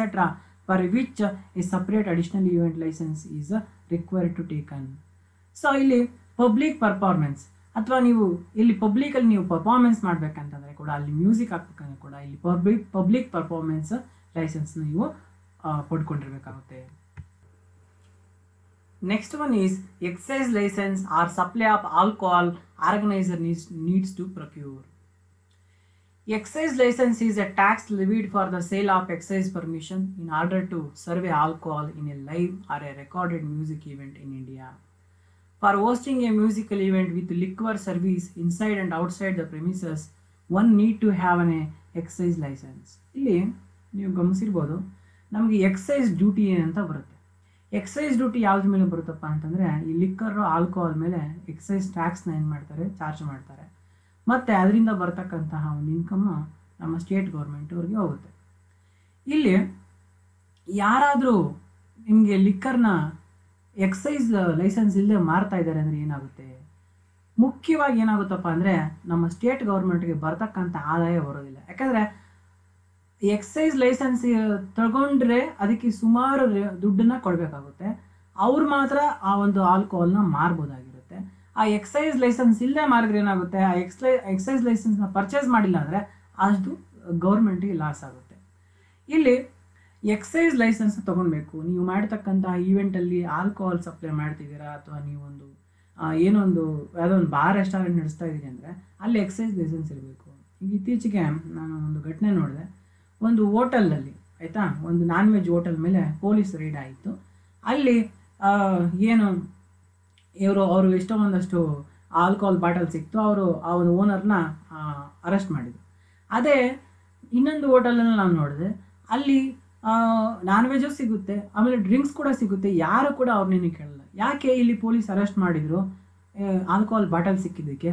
ಅಲ್ಲಿ ಯಾಕೆ arrest ಮಾಡಿಲ್ಲ ಅಂದರೆ ಇವನ ಹತ್ರ exercise licence ಇಲ್ಲ, ಅವನ ಹತ್ರ excise license ಇದೆ. So if you are supplying alcohol in an event, you suppose to have excise license or supply of alcohol license. Next one is loudspeaker license or private when you require a loudspeaker license. Since it any public event held in public is a musical event, it requires a license for a loudspeaker use, and this permission needs to be obtained from the local police authorities under whose purview the venue falls. ನಾನು ಈಗಲೇ ಹೇಳಿದ್ನಲ್ಲ, ಒಂದು Ganesha festival ಆ ಥರ ಏನು ಮಾಡಬೇಕಂದ್ರೆ ಅಲ್ಲಿ loud speaker ಆಗಬೇಕಾದ್ರೆ ಮೊದಲೇ ಪೊಲೀಸ್ ಹತ್ರ ನೀವು ಪರ್ಮಿಷನ್ನ ತೊಗೊಂಡಿರಬೇಕು. Next, premises licence. Carry all the licensable activities that venue such a premise licence allow as a event to provide a late night entertainment between 11 p.m. to 8 a.m. large scale events allowing of over 500 people, selling the alcohol as well as serving food and beverages between 11 p.m. to 5 p.m. etc., where the events have been scheduled to make the place contact the nearby authority of the venue. For applying the premises license, make sure we apply the premises license before 28 days of consultation period. Premises license ಅಂದರೆ ಈ ಒಂದು ಸ್ಥಳದಲ್ಲಿ ನಾವು ಒಂದು event ಮಾಡ್ತೀವಿ, ನಮಗೆ permission ಕೊಡಿ ಅಂತ ಹೇಳ್ಬಿಟ್ಟು ನಾವು ಪರ್ಮಿಷನ್ ಕೇಳಬೇಕು. ನೀವು ಇತ್ತೀಚೆಗೆ ನೋಡ್ಬೋದು ನ್ಯೂಸ್ ಪೇಪರ್ಸಲ್ಲಿ ಕೆಲವರು ಧರಣಿ ಮಾಡ್ತಾ ಇರ್ತಾರೆ ಆ ಒಂದು ವಿಚಾರ ಈ ಒಂದು ವಿಚಾರದ ಬಗ್ಗೆ. ಪೊಲೀಸರು ಅವ್ರಿಗೇನು ಮಾಡೋದಿಲ್ಲ. ಆದರೆ ಕೆಲವರು ಧರಣಿ ಮಾಡ್ತಿದ್ರೆ ಅವ್ರನ್ನ ಲಾಠಿ ಚಾರ್ಜ್ ಮಾಡ್ತಾರೆ ಅಥವಾ ಹಿಡಿದು ಒಳಗಾಗ್ತಾರೆ. ಯಾಕೆ? ಯಾರು ಪರ್ಮಿಷನ್ ತೊಗೊಂಡಿರ್ತಾರೆ ಧರಣಿ ಮಾಡಬೇಕು ಇಂಥ ಪ್ಲೇಸಲ್ಲಿ ನಾವು ಧರಣಿ ಮಾಡ್ತೀವಿ.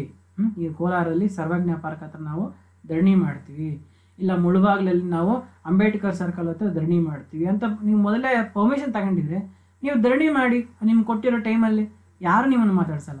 ಅದೇ ನೀವು ಪರ್ಮಿಷನ್ ತೊಗೊಂಡಿರೋ ನೀವು ಧರಣಿ ಮಾಡಿದರೆ ಆವಾಗ ನಿಮ್ಮ ಮೇಲೆ ಕ್ರಮವನ್ನು ಕೈಗೊಳ್ತಾರೆ. ಈಗ ನಾವು ಕೂಡ ಗಮನಿಸ್ಬೋದು, ನಾವು ಅವಾಗವಾಗ ಜಾಥಾ ಹೋಗ್ತಾ ಇರ್ತೀವಿ, ಅಂಬೇಡ್ಕರ್ ಸರ್ಕಲ್ವರೆಗೂ ಹೋಗಿ ಬರ್ತಾ ಇರ್ತೀವಿ. ಅದಕ್ಕೆ ಪ್ರಾಂಶುಪಾಲರು ಇದಕ್ಕೆ ಮೊದಲೇ ಪೊಲೀಸ್ಗೆ ಇನ್ಫಾರ್ಮ್ ಮಾಡಿರ್ತಾರೆ, ಅದರಿಂದ ಪರ್ಮಿಷನ್ ತಗೊಂಡಿರ್ತಾರೆ. ನಾವು ಜಾಥಾ ಹೋಗಿ ಬರೋವರೆಗೂ ಪೊಲೀಸರು ನಮ್ಮನ್ನು ನೋಡ್ಕೊತಾ ಇರ್ತಾರೆ. ಸೊ ಇದರಿಂದ ನಾವೇನ ತಿಳ್ಕೊಬೋದು ಅಂದರೆ ನಾವು ಮೊದಲೇ ಪರ್ಮಿಷನ್ ತಗೊಂಡಿದ್ರಿಂದ ಯಾರು ನಮ್ಮನ್ನು ಕೇಳೋದಿಲ್ಲ, ಪೊಲೀಸರು ನಮ್ಮ ರಕ್ಷಣೆಗೆ ಬರ್ತಾರೆ. ಅದೇ ನಾವು ಪರ್ಮಿಷನ್ ತಗೊಂಡಿರೋ ಏಕಾಏಕಿ ನಾವು ಜಾಥಾ ಹೋಗ್ತೀವಿ ಅಂದರೆ ಪೊಲೀಸರು ಅದಕ್ಕೆ ಅಬ್ಜೆಕ್ಷನ್ ಮಾಡ್ತಾರೆ ಮತ್ತು ನಮ್ಮ ಮೇಲೆ ಶಿಸ್ತು ಕ್ರಮ ಕೂಡ ಕೈಗೊಳ್ಬೋದು. Next one is performance licence. Performance license allow a child, anybody below 18 years age, to perform and take part of in this musical event. So, if planning to include a performance by a child who will be paid for an event, planner need to apply for the performance license from the local authority.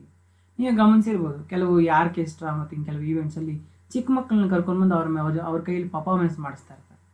So actually ಆ ಚಿಕ್ಕ ಮಕ್ಕಳು below 18 years ಅವ್ರ ಜೊತೆ ನೀವು performance ಮಾಡಬೇಕಂದ್ರೆ ಅದಕ್ಕೆ ಮಾಡಿಸ್ಬೇಕಂತಂದರೆ ಅವ್ರಿಗಿಂದ performance ಲೈಸೆನ್ಸ್ನ ಪಡೆದಿರಬೇಕು. ಈಗ ಕೆಲವು ಟಿ ವಿ ಶೋಸಲ್ಲಿ ಕೂಡ ಚಿಕ್ಕ ಚಿಕ್ಕ ಮಕ್ಕಳು ತುಂಬ ಅದ್ಭುತವಾಗಿ ನಟನೆ ಮಾಡ್ತಿರ್ತಾರೆ.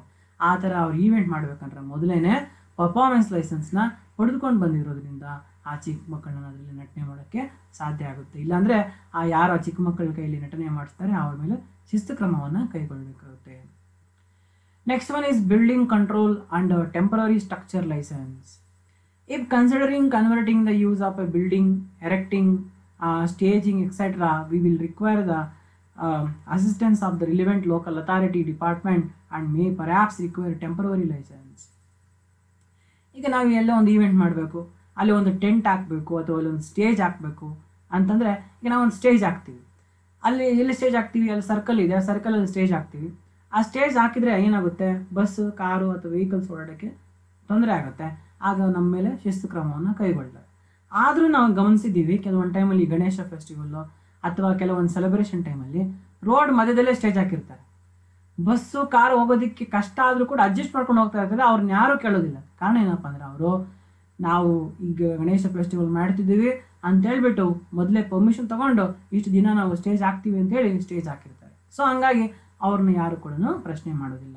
ಸೊ ನೀವೇನು ಮಾಡಬೇಕು, ಒಂದು ಈವೆಂಟ್ ಮಾಡೋಕ್ಕೆ ಮೊದಲು ಬಿಲ್ಡಿಂಗ್ ಕಂಟ್ರೋಲ್ ಅಥವಾ ಟೆಂಪ್ರರಿ ಸ್ಟ್ರಕ್ಚರ್ ಲೈಸೆನ್ಸ್ನ ಪಡ್ಕೊಳ್ಬೇಕಾಗುತ್ತೆ.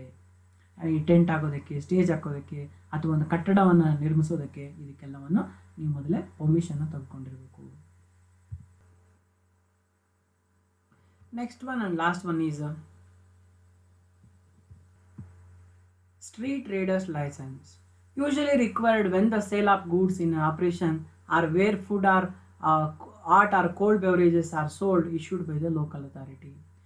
ರಸ್ತೆ ಬದಿ ವ್ಯಾಪಾರ ಮಾಡಬೇಕು ಅಂದ್ರೂ ಸಹ ಆ ವ್ಯಾಪಾರಿಗಳು ಒಂದು ಲೈಸೆನ್ಸ್ನ ಹೊಂದಿರಬೇಕಾಗುತ್ತೆ. ಅವ್ರು ಯಾವಾಗ ಆ ಲೈಸೆನ್ಸ್ನ ಹೊಂದಿರೋದಿಲ್ಲ ಆವಾಗಲೇ ಪೊಲೀಸರು ಅವರನ್ನು ಏನು ಅವ್ರ ಮೇಲೆ ಕ್ರಮ ಕೈಗೊಳ್ಳೋಕ್ಕಾಗುತ್ತೆ. ಅಕಸ್ಮಾತ್ ಅವರ ಲೈಸೆನ್ಸ್ ತೊಗೊಂಡಿದ್ರೆ ಅವ್ರನ್ನ ಯಾರು ಕೂಡ ಏನು ಮಾತಾಡ್ಸೋಕ್ಕೆ ಆಗೋದಿಲ್ಲ. So ಅದೇ ರೀತಿ temporary market traders license, similar to the above, but when event basically constitute the operation of the market, that is an art, craft, food fair issued by the local authority. ಅವೆಲ್ಲ ಮಾಡಬೇಕು ಅಂತಂದರೆ food fair ಆಗಿರ್ಬೋದು, ಒಂದು craft ಆಗಿರ್ಬೋದು, ಯಾವುದೋ ಕಲೆಯನ್ನು ಇಟ್ಕೊಂಡು ಮಾಡ್ತಿರ್ತಾರೆ ರೋಡಲ್ಲಿ, ಅದೆಲ್ಲಕ್ಕೂ ಕೂಡ ಏನು ಮಾಡಿರಬೇಕು, ಮೊದಲೇ ಲೋಕಲ್ ಅಥಾರಿಟಿಯಿಂದ ಲೈಸೆನ್ಸ್ ಪಡೆದಿರಬೇಕು. ಇವೆಲ್ಲ ಕೂಡ the various kinds of licence ಈ suppose to be have to conduct an event or a sale. Contracts and agreements. Organizing an event involves making a whole range of agreement with a number of organizations and individuals, including funders, sponsors, venues, suppliers, performers, staff and volunteers, etc. ಒಂದು event ಮಾಡಬೇಕು ಅಂತಂದರೆ ನೀವು ಹಲವಾರು ಜನಗಳ ಜೊತೆ contract ಮಾಡ್ಕೊಬೇಕು. ಆ contract ಅಥವಾ ಅಗ್ರಿಮೆಂಟ್ನ ನೀವು ಮಾಡ್ಕೊಳ್ಬೇಕಾಗುತ್ತೆ. When the two parties have been agreed, it is called agreement and it is enforceable by law, ಇದು ಕಾಂಟ್ರ್ಯಾಕ್ಟ್ ಆಗುತ್ತೆ. ಇಬ್ಬರು ವ್ಯಕ್ತಿಗಳು ಒಪ್ಕೊಂಡ್ರೆ ಅದು ಅಗ್ರಿಮೆಂಟ್ ಆಗುತ್ತೆ. ಅದಕ್ಕೆ ಕಾನೂನಾತ್ಮಕ ರಕ್ಷಣೆ ಸಿಕ್ಕಿದ್ರೆ ಅದು ಏನಾಗುತ್ತೆ, ಕಾಂಟ್ರ್ಯಾಕ್ಟ್ ಆಗುತ್ತೆ. ಈ ಕಾಂಟ್ರ್ಯಾಕ್ಟ್ ಯಾರ್ಯಾರ ಜೊತೆ ಮಾಡ್ಕೊಬೇಕು, ಫಂಡರ್ಸ್ ಹಣ ಹೂಡಿಕೆ ಮಾಡೋರು, ಸ್ಪಾನ್ಸರ್ಸ್ ಕೊಡುಗೆ ಕೊಡ್ತಕ್ಕಂಥವ್ರು, ಮತ್ತು ಪರ್ಫಾರ್ಮೆನ್ಸ್ ಮಾಡ್ತಕ್ಕಂಥವ್ರು, ಆರ್ಟಿಸ್ಟ್ಗಳ ಜೊತೆ, ಆಯಿತಾ. ಅದೇ ರೀತಿ ವೆನ್ಯೂ, ಆ ಸ್ಥಳವನ್ನು ನೀಡ್ತಕ್ಕಂಥವ್ರ ಜೊತೆ, ಸಪ್ಲೈಯರ್ಸು, ಸ್ಟಾಫು, ಇವತ್ತು ವಾಲಂಟಿಯರ್ಸು, ಪಾರ್ಟಿಸಿಪೇಟ್ ಮಾಡ್ತಕ್ಕಂಥವ್ರು, ಇನ್ನೂ ಸುಮಾರು ಜನಗಳ ಜೊತೆ ನಾವು ಕಾಂಟ್ರ್ಯಾಕ್ಟ್ನ ಮಾಡ್ಕೊಬೇಕಾಗುತ್ತೆ. ಈ ಕಾಂಟ್ರ್ಯಾಕ್ಟ್ ಆ್ಯಂಡ್ ಅಗ್ರಿಮೆಂಟ್ಸು ಮಾಡ್ಕೊಳ್ಳೋವಾಗ ಏನೆಲ್ಲ ಗೈಡೆನ್ಸ್ ನಾವು ಫಾಲೋ ಮಾಡಬೇಕು ಅದನ್ನು ಈಗ ನೋಡೋಣ. Guidelines to making an agreement or contract. Number 1, keep it simple. Number 2, always include the full contract details of both parties, name a representative for each. Third one, ensure that signatories have the power to sign and behave of their respective organization. Next one, date the contract and state a return date as appropriate. And include full and clear details of all we expect to receive. Next one, include full details of what we will provide. Include specific details of the financial agreement and remember to be clear if VAT is included. Next, if we are dealing with a foreign company, be clear under which country law and contract is drawn up. Next, include statement about what happens in the event of cancellation or if the party is unable to deliver the agreement. Next, include a statement about any insurance requirement. Next, at the end, provide a section that allow each party to print their name and provide signature and data and agreement. Send 2 signed copies to other party in order that one can be returned signed by them. Next, last one, ensure we keep copies on your computer as well as a hard copy in a contract file. Emergency management ಅಂದ್ರೆ ತುರ್ತು ಪರಿಸ್ಥಿತಿಯ ನಿರ್ವಹಣೆ. ಇದ್ರ ಬಗ್ಗೆ ನಾವು ಚರ್ಚೆ ಮಾಡೋಣ. It is defined as a process to reduce loss of life and property and to protect assets from all type of hazards through a comprehensive risk-based emergency management program of mitigation, preparedness, response and recovery. An emergency management plan outlines this process in relation to event. ಒಂದು event ನಡೆಯುವಾಗ ಏನಾದರೂ ಒಂದು ತುರ್ತು ಪರಿಸ್ಥಿತಿ ಬಂದರೆ, ಈಗಾಗಲೇ ನಾವು ತಿಳ್ಕೊಂಡಂಗೆ ಒಂದು ವೆದರ್ ಕಂಡೀಷನಿಂದ ಇರ್ಬೋದು, ಅಥವಾ ಅರ್ಥಕ್ವೇಕ್ ಆಗಿರ್ಬೋದು, ಅಥವಾ ಯಾವುದೇ ಒಂದು ಎಲೆಕ್ಟ್ರಿಸಿಟಿ ಶಾರ್ಟ್ ಸರ್ಕ್ಯೂಟ್ ಆಗಿರ್ಬೋದು, ಮತ್ತು ಇನ್ಯಾವುದೋ ಒಂದು ರೀತಿಯಲ್ಲಿ ಏನು ಅಲ್ಲಿ ಒಂದು ತುರ್ತು ಪರಿಸ್ಥಿತಿ ಬಂದುಬಿಡ್ತು, ಎಮರ್ಜೆನ್ಸಿ ಬಂದುಬಿಡ್ತು ಅಂದರೆ ಅದನ್ನು ಯಾವ ರೀತಿ ನಾವು ಮ್ಯಾನೇಜ್ ಮಾಡ್ತಕ್ಕಂಥದ್ದು. ಅಂದರೆ ಆಗಬಹುದಾಗಿರ್ತಕ್ಕಂತಹ ಜೀವ ನಷ್ಟ ಮತ್ತು ವಸ್ತು ನಷ್ಟವನ್ನು ತಡಿತಕ್ಕಂತಹದ್ದು ಯಾವ ರೀತಿ ನಾವು ಮ್ಯಾನೇಜ್ಮೆಂಟಲ್ಲಿ ಮಾಡಬಹುದು, ನಿರ್ವಹಣೆ ಮಾಡಬಹುದು ಆ ತುರ್ತು ಪರಿಸ್ಥಿತಿಯ, ಯಾವ ರೀತಿ ನಾವು ಮೊದಲೇ ಅದಕ್ಕೆ ಸಿದ್ಧತೆಗಳನ್ನು ಮಾಡ್ಕೊಂಡಿರಬೇಕು, ಯಾವ ರೀತಿ ನಾವು ಅದಕ್ಕೆ ರೆಸ್ಪಾನ್ಸ್ ಮಾಡಬೇಕು ಮತ್ತು ರಿಕವರ್ ಆಗಬೇಕು, ಇವೆಲ್ಲವನ್ನು ಎಮರ್ಜೆನ್ಸಿ ಮ್ಯಾನೇಜ್ಮೆಂಟಲ್ಲಿ ನಾವೀಗ ತಿಳ್ಕೊತೀವಿ. Adequate security arrangement can be a major factor in the success of an event. So ಒಂದು ಈವೆಂಟ್ ಸಕ್ಸಸ್ ಆಗಬೇಕಂತಂದರೆ ಅಲ್ಲಿ ಒಂದು ಸುರಕ್ಷತೆ ಕ್ರಮಗಳನ್ನು ಕೈಗೊಂಡಿರಬೇಕು. A risk assessment of the event will be indicate the type and level of the security required. ಅವಾಗ ಹೇಳಿದ್ವಲ್ಲ, ಒಂದು ಈವೆಂಟ್ನ ನೀವು ರೇಟ್ ಮಾಡಬೇಕು, ಇದರಲ್ಲಿ ಎಷ್ಟು ಮಟ್ಟಿಗೆ ರಿಸ್ಕ್ ಇದೆ ಅಂತ ನೀವು ಮೊದಲೇ ಊಹೆ ಮಾಡಿದರೆ ಎಷ್ಟು ನಿಮಗೆ ಸೆಕ್ಯೂರಿಟಿ ಬೇಕು ಅಂತ ತಿಳ್ಕೊಂಡು ಅಷ್ಟು ಸೆಕ್ಯೂರಿಟಿನ ಅಲ್ಲಿ ಅರೇಂಜ್ ಮಾಡ್ಬೋದು. And event management should consider security in relation to a cash, security, asset protection, crowd management and public safety. ಇಲ್ಲಿ ಏನೆಲ್ಲ ಸುರಕ್ಷತಾ ಕ್ರಮಗಳನ್ನ ಕೈಗೊಳ್ಳಬೇಕು ಒಂದು ಈವೆಂಟ್ ನಡೀತಾ ಇರಬೇಕಂದ್ರೆ ಅಲ್ಲಿನ ಹಣ ಮತ್ತು ಅಲ್ಲಿರ್ತಕ್ಕಂತಹ ಒಂದು ಆಸ್ತಿಗಳು ಮತ್ತು ಅಲ್ಲಿ ಬರ್ತಕ್ಕಂತಹ ಒಂದು ಜನರೇನಿದ್ದಾರೆ ಅವರ ಸುರಕ್ಷತೆ, ಇವೆಲ್ಲ ಒಂದು ಸುರಕ್ಷತೆಯನ್ನು ಕೈಗೊಳ್ಳಬೇಕಾಗುತ್ತೆ. ಒಂದು and it is essential that security personal have A efficient communication equipment. ಮತ್ತು ನಿಮಗೆ ಯಾರ ಸುರಕ್ಷತೆಯನ್ನು ವಹಿಸ್ತಾ ಇರ್ತಾರೆ ಅವ್ರ ಜೊತೆ ಒಂದು ಕಮ್ಯುನಿಕೇಷನ್ ಸಾಧನಗಳು, ವೈರ್ಲೆಸ್ ಮೊಬೈಲ್ಸ್ ಆಗಿರ್ಬೋದು, ಟೆಲಿಫೋನ್ಸ್ ಆಗಿರ್ಬೋದು, ಸ್ಯಾಟಲೈಟ್ ಮೊಬೈಲ್ಸ್ ಆಗಿರ್ಬೋದು, ಈ ಥರ ಒಂದು ಒಳ್ಳೆ ಕಮ್ಯುನಿಕೇಷನ್ ಡಿವೈಸಸ್ ಇರಬೇಕು. And process to be maintain direct with police, emergency services and event management. So ಏನಾದರೂ ಎಮರ್ಜೆನ್ಸಿ ಬಂದರೆ ನೀವು ಇಮಿಡಿಯೇಟಾಗಿ ಪೊಲೀಸ್ ಜೊತೆನ ಅಥವಾ ಆ್ಯಂಬುಲೆನ್ಸು ಮತ್ತು ಎಮರ್ಜೆನ್ಸಿ ಸರ್ವೀಸಸ್ಸು ಅಥವಾ ಈವೆಂಟ್ ಮ್ಯಾನೇಜರ್ಸ್ನ ಕಾಂಟ್ಯಾಕ್ಟ್ ಮಾಡೋ ರೀತಿ ಇರಬೇಕು. ಎಮರ್ಜೆನ್ಸಿ ಮ್ಯಾನೇಜ್ಮೆಂಟ್ನ ಈ ಕೆಳಕಂಡಂತೆ ಮಾಡ್ಬೋದು. ಒಂದು ಸೆಕ್ಯೂರಿಟಿ, ಈಗಾಗಲೇ ಹೇಳಿದ್ದೀನಿ. The provision of first aid services and direct access for emergency, ambulance, medical response services is critical for all type of events. ಒಂದು ಈವೆಂಟ್ ನಡೀತಾ ಇದ್ದರೆ ಅಲ್ಲಿ ಸೆಕ್ಯೂರಿಟಿ ಇರಬೇಕು, ಈಗಾಗಲೇ ಹೇಳಿದ್ದೀನಿ. ಅದೇ ರೀತಿ ಫಸ್ಟ್ ಏಡ್, ಪ್ರಥಮ ಚಿಕಿತ್ಸೆ ಮತ್ತು ಆ್ಯಂಬುಲೆನ್ಸ್ ಸರ್ವೀಸಸ್ಸು, ಸೊ ಇವೆಲ್ಲ ಕೂಡ ಇರಬೇಕು. And first aid services should be in clearly defined area and offer should be able to easily communicate with the event manager. ನೀವೇನು ಬಳಸ್ತೀರಾ ಫಸ್ಟ್ ಏಡ್ ಕಿಟ್, ಪ್ರಥಮ ಚಿಕಿತ್ಸೆ, ಅದು ಎಲ್ರಿಗೂ ಕಾಣೋ ರೀತಿ ಒಂದು ಸ್ಪೆಸಿಫೈಡ್ ಏರಿಯಾದಲ್ಲಿರಬೇಕು ಮತ್ತು ಅದು ಈವೆಂಟ್ ಮ್ಯಾನೇಜರ್ಗೆ ಅದು ಕಮ್ಯುನಿಕೇಟ್ ಮಾಡಿರಬೇಕು. ಆ್ಯಂಡ್ ಮತ್ತು ಏನಾದರೂ ಆಘಾತ ಆದಾಗ ಎಲ್ಲರೂ ಕೂಡ ಫಸ್ಟ್ ಏಡ್ನ ಬಳಸಿ ಅಂತ ಇನ್ಫಾರ್ಮೇಷನ್ ಕೊಡಬೇಕು. Emergency medical services, it is recommended that return plan be provided all staff, police and emergency service personal. Problems can be reduced if the basic facility entry tools are available. So ನಿಮ್ಗೆ ಏನೋ ಒಂದು emergency ತುರ್ತು ಪರಿಸ್ಥಿತಿ ಬಂದಾಗ ನಿಮಗೆ ಮೂಲಭೂತ ಸೌಕರ್ಯಗಳಿದ್ದರೆ ಅಲ್ಲಿ ಆಗ್ಬೋದಾಗಿರ್ತಕ್ಕಂಥ ನಷ್ಟ ಕಡಿಮೆ ಆಗ್ತದೆ. ಯುಟಿಲಿಟೀಸ್, ಒಂದು ಈವೆಂಟ್ ನಡೀತಾ ಇದೆ ಅಂದರೆ ಅಲ್ಲಿ ಏನೆಲ್ಲ ಸೌಕರ್ಯಗಳು ಇರಬೇಕು ಅದನ್ನ ಈಗ ನಾವು ಡಿಸ್ಕಸ್ ಮಾಡೋಣ. ಇಲ್ಲಿ ಏನೆಲ್ಲ ಸೌಕರ್ಯಗಳು ಇರಬೇಕು ಒಂದು ಈವೆಂಟಲ್ಲಿ ಅಂತ ನಾವು ಡಿಸ್ಕಸ್ ಮಾಡ್ತಾ ಇದ್ದೇನೆ. So operation equipment facility. It is not possible to comprehensively list all the production equipment, services and facilities that are required as each event is unique.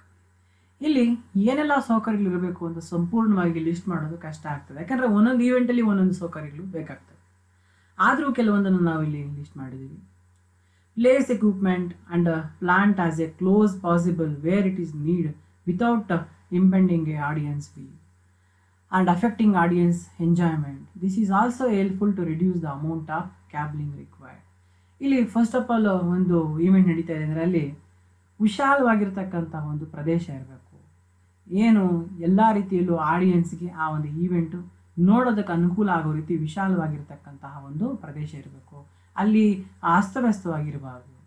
Next, ensure that any equipment that has to be placed in vicinity of an audience is secured and can cause no harm. Place it in an area that is accessible should require attention during the event.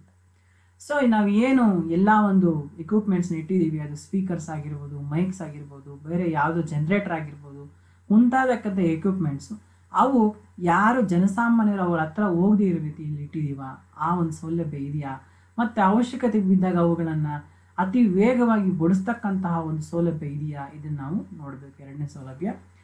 Next, make sure welfare services are in a convenient and visible location as well as sign posted. Similarly, with the rubbish bins and place them is visible locations and particularly around catering areas.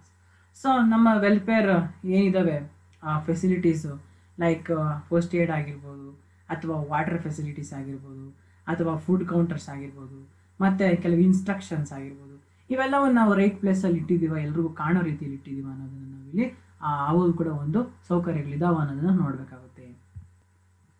Next one, electricity facility. Generation and distribution of cable, electrical supplies, fuel cable, covers and ramp, no etc. dressing rooms, production and site offices, catering storage, baby change etc. ಇಲ್ಲೇನಪ್ಪ ಅಂದರೆ electricity facility is very very important for the various activities taking place in an event. So ಎಲ್ಲ ಕಡೆಯೂ ವಿದ್ಯುತ್ ಸರಬರಾಜು ಇದೆಯಾ ಅನ್ನೋದನ್ನು ಗಮನಿಸ್ಕೊಳ್ಬೇಕು.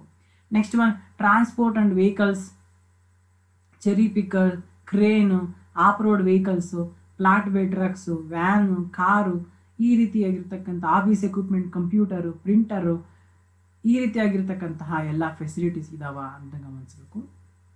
Next, health safety and water facility.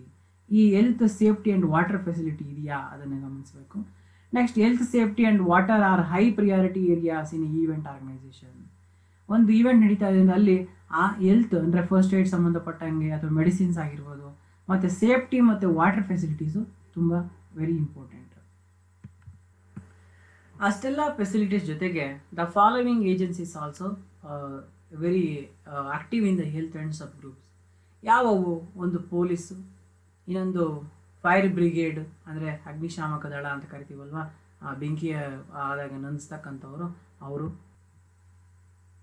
Medical services, ಮತ್ತು ಫೀಸು ಅಂದರೆ note that charges may be levied by some, and facilities for people with disabilities also very important.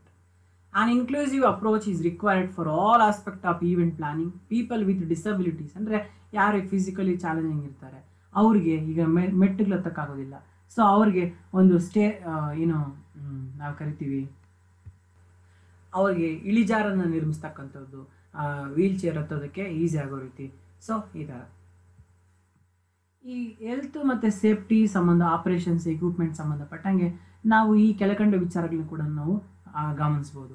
ಒಂದು, wide and access the doors and routes, ramps, and rails ಅಂದರೆ ಏನು ಆ ಡೋರ್ಗಳನ್ನ ಅಗಲವಾಗಿರ್ತಕ್ಕಂಥದ್ದು, ಯಾವುದಾದ್ರೂ ತುರ್ತು ಪರಿಸ್ಥಿತಿ ಬಂದಾಗ ಎಲ್ಲ ಜನರು ಆಚೆ ಹೋಗೋದಕ್ಕೆ, ಮತ್ತು ರ್ಯಾಂಪ್ಸ್ನ ಮಾಡ್ತಕ್ಕಂಥದ್ದು, ಫಿಸಿಕಲಿ ಚಾಲೆಂಜ್ಡ್ ಪೀಪಲ್ ಅದನ್ನ ಹತ್ತೋಕೆ ಈಸಿ ಆಗೋ ರೀತಿ, ಮತ್ತು ಲಿಫ್ಟ್ಸ್ ಮಾಡ್ತಕ್ಕಂಥದ್ದು, sanitary facilities, lowered surface for instance food outlets, and floor surfaces, ground covering parking, transport and seating, viewing area, next staff and stewarding support, light and sound levels, ಇವೆಲ್ಲವೂ ನಾವು ಗಮನಿಸ್ಕೊಳ್ಬೇಕಾಗುತ್ತದೆ. Next, welfare service facilities. So ಇಲ್ಲಿ 5 welfare service facilities ಇದ್ದಾವೆ, very very important ಇರ್ತಕ್ಕಂಥವು. ಅವು ಮೊದಲನೇದಾಗಿ drinking water. This should be supplied at all types of events, particularly at those held outdoor. So drinking water ಅಂತಕ್ಕಂಥದ್ದು ಎಲ್ಲ ಈವೆಂಟ್ಗಳ ಅವಶ್ಯಕತೆ ಇರುತ್ತದೆ. ಅದು ಕೂಡ ಹೊರಾಂಗಣದಲ್ಲಿ ನಾವೇನಾದರೂ ಈವೆಂಟ್ನ ಕ್ರಿಯೇಟ್ ಮಾಡಿದ್ರೆ ಅಲ್ಲಂತೂ ಖಂಡಿತವಾಗಿ ಡ್ರಿಂಕಿಂಗ್ ವಾಟರ್ ಬೇಕಾಗುತ್ತೆ. Next, baby change. If event is family oriented, provide a facility for parents to change baby nappies and ensure the accommodation is secure with suitable furniture, supplies, waste disposal and washing facility present. Also, think about providing a private area for mothers to breastfeeding babies. ಇಲ್ಲಿ ನಾನು ಮೊನ್ನೆ ಒಂದು ಟೆಂಪಲ್ಗೆ ಹೋಗಿದ್ದೆ, ಶಿರ್ಸಿಯ ಮಾರಿಕಂಬ ಟೆಂಪಲ್ಗೆ ಹೋಗಿದ್ದೆ. ಅಲ್ಲಿ ತಾಯಿ ಮಗುವಿಗೆ ಹಾಲು ಉಣಿಸೋಕ್ಕಂತಾನೆ ಒಂದು ಸಪರೇಟಾಗಿ ಒಂದು ಚಿಕ್ಕದಾಗಿ ಒಂದು ರೂಮ್ ಮಾಡಿದ್ದಾರೆ. ಅಲ್ಲಿ ಯಾರಾದರೂ ತಾಯಂದಿರು ಮಕ್ಕಳಿಗೆ ಹಾಲು ಉಣಿಸೋಂಗಿದ್ರೆ ಅಲ್ಲೂ ಅದರೊಳಗಡೆ ಹೋಗಿ ಉಣಿಸ್ಬೋದು. ಅದರಲ್ಲಿ ಏನಪ್ಪ ಅಂದರೆ ಇದೇ ರೀತಿ ಬೇಬಿ ಚೇಂಜಸ್ ಅಂದರೆ ಫ್ಯಾಮಿಲಿ ಓರಿಯೆಂಟೆಡ್ ಈವೆಂಟ್ಸ್ ಮಾಡಿದ್ರೆ ಆ ಈವೆಂಟ್ಸ್ಗೆ ಮಕ್ಕಳನ್ನ ಕರ್ಕೊಂಡು ಬರ್ತಾರೆ. ಆವಾಗ ಅವ್ರಿಗೆ ಹಾಲು ಉಣಿಸೋಕ್ಕಾಗಿರ್ಬೋದು ಅಥವಾ ಅವ್ರಿಗೆ ಬಟ್ಟೆ ಬದಲಾಯಿಸೋಕ್ಕಾಗಿರ್ಬೋದು ಒಂದು ಸಪ್ರೇಟಾಗಿ ಒಂದು ಬೇಬಿ ಚೇಂಜ್ ರೂಮ್ಸ್ನ ಇಟ್ಟಿರಬೇಕು. Next one, last person's information points. This is the very very important. Last persons, if the event is family oriented or if anticipating children attending the event, it is crucial to provide an area where they can go or be taken up should be become separated from their parent and guardian. ಇಲ್ಲಿ ನಾನು normal ಆಗಿ ಇದನ್ನು ತಿರುಪತಿ ಇಲ್ಲಾಂದರೆ ಧರ್ಮಸ್ಥಳಕ್ಕೆ ಹೋದಾಗ ಗಮನಿಸಿರ್ತೀನಿ. ಅಲ್ಲಿ ಮೈಕಲ್ಲಿ announce ಮಾಡ್ತಾ ಇರ್ತಾರೆ ಏನಂತ, ಇಂಥವರು ಕಳೆದೋಗಿದ್ದಾರೆ, ಅವರು ಇಂಥ ಒಂದು ಮಗು ಕಳೆದೋಗಿದೆ ಅಥವಾ ಇಂಥ ಒಬ್ಬ ವ್ಯಕ್ತಿ ಕಳೆದೋಗಿದ್ದಾನೆ, ಅವರು ಎಲ್ಲೇ ಇದ್ರೂ ಬರಬೇಕು, ದೇವಸ್ಥಾನ ಹತ್ರ ಬರಬೇಕು, ನಿಮಗೋಸ್ಕರ ನಿಮ್ಮ ಫ್ಯಾಮ್ಲಿ ಕಾಯ್ತಾ ಇದೆ ಅಂತ.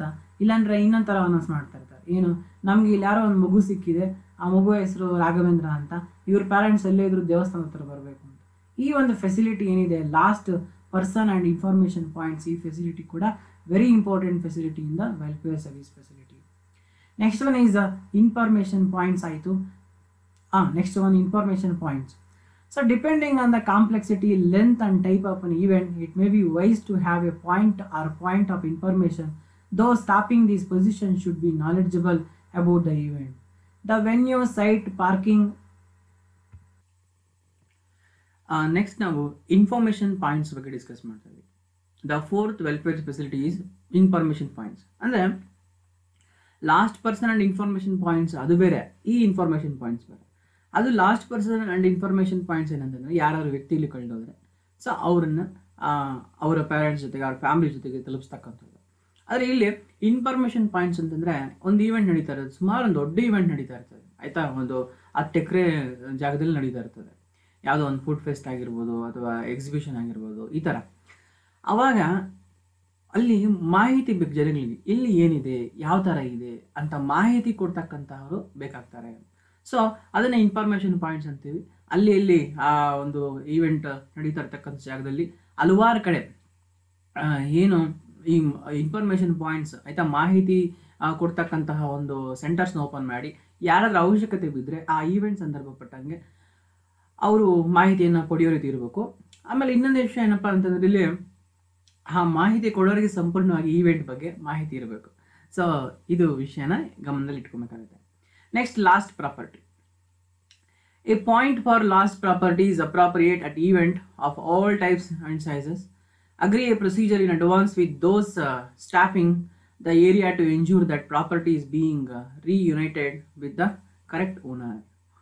ಇಲ್ಲಿ ಲಾಸ್ಟ್ ಪ್ರಾಪರ್ಟಿ, ಯಾವುದೇ ವಸ್ತುಗಳು ಕಳುವಾಗದಂಗೆ ಜಾಗ್ರತೆ ವಹಿಸಬೇಕು. ಮೊದಲನೇದಾಗಿ ಅಂದರೆ ಯಾರಾದರೂ ಕಳ್ಳರಿದ್ದಾರೆ, ದರೋಡೆಕೋರರು ಇದ್ದಾರೆ ಅಂತಂದರೆ ಮೊದಲನೇದಾಗಿ ಜಾಗ್ರತೆ ವಹಿಸಬೇಕು. ಜನರಿಗೆ ನಿಮ್ಮ ವಸ್ತುಗಳನ್ನ ಜೋಪಾನವಾಗಿ ಇಟ್ಕೊಳ್ಳಿ ಅಂತ ಜಾಗ್ರತೆಯನ್ನು ಕೊಡ್ತಾ ಇರಬೇಕು. ಇದನ್ನು ನೋಡಿದ್ದೀನಿ, ನೀವು ಕೂಡ ನೋಡಿರ್ತೀರ ಹಲವಾರು. ಇಲ್ಲ ಎಸ್ಪೆಷಲಿ ತಿರುಪತಿ, ಧರ್ಮಸ್ಥಳಕ್ಕೆ ಹೋದರೆ ಕಳ್ಳರಿದ್ದಾರೆ ಎಚ್ಚರಿಕೆ, ಆ ರೀತಿ ಅನೌನ್ಸ್ಮೆಂಟ್ ಮಾಡ್ತಿರ್ತಾರೆ. ಸೊ ಅಲ್ಲಿ ಆ ರೀತಿ ಜಾಗೃತಿಗೊಳಿಸೋದು ಅಷ್ಟೇ ಅಲ್ಲ, ಯಾರಾದರೂ ವಸ್ತುಗಳನ್ನು ಕಳೆದುಕೊಂಡ್ರೆ ಅವ್ರಿಗೆ ಮತ್ತೆ ಅದನ್ನ ಪಡೆಯತಕ್ಕಂತಹ ಸಹಾಯ ಮಾಡಬೇಕು. ಯಾವ ರೀತಿ? ಮೊದಲು ಅನೌನ್ಸ್ ಮಾಡಿರ್ಬೇಕು, ಯಾರಿಗಾದ್ರೂ ಬೇರೆಯವ್ರ ಪ್ರಾಪರ್ಟಿ ಸಿಕ್ಕಿದ್ರೆ ತೆಗೆದುಕೊಂಡು ಬಂದು ಇಲ್ಲಿ ಕೌಂಟ್ರಲ್ಲಿ ಕೊಡಿ. ಆ ರೀತಿ ಕೌಂಟ್ರಲ್ಲಿ ಕೊಟ್ಟರೆ ಮತ್ತೆ ಅದನ್ನ ಅನೌನ್ಸ್ ಮಾಡಬೇಕು, ಈ ಥರ ಒಂದು ವಸ್ತು ಸಿಕ್ಕಿದೆ, ಯಾರ್ದಿದು, ನಿಮ್ಮ ದಾಖಲೆಯನ್ನು ಕೊಟ್ಟು ತೆಗೆದುಕೊಂಡು ಹೋಗಿ. ಈ ಥರ ಲಾಸ್ಟ್ ಪ್ರಾಪರ್ಟಿ ಕೌಂಟರ್ ಕೂಡ ಒಂದು ಓಪನ್ ಮಾಡಬೇಕಾಗುತ್ತೆ. ನೆಕ್ಸ್ಟ್ ಫೆಸಿಲಿಟಿ ವೆನ್ಯೂ ಅಥವಾ ಸೈಟ್ ಲೇಔಟ್ ಅಂತ. ಇಲ್ಲಿ ಈವೆಂಟ್ ನಡೀತಾ ಇದೆಯಲ್ಲ ಆ ಒಂದು ಜಾಗ.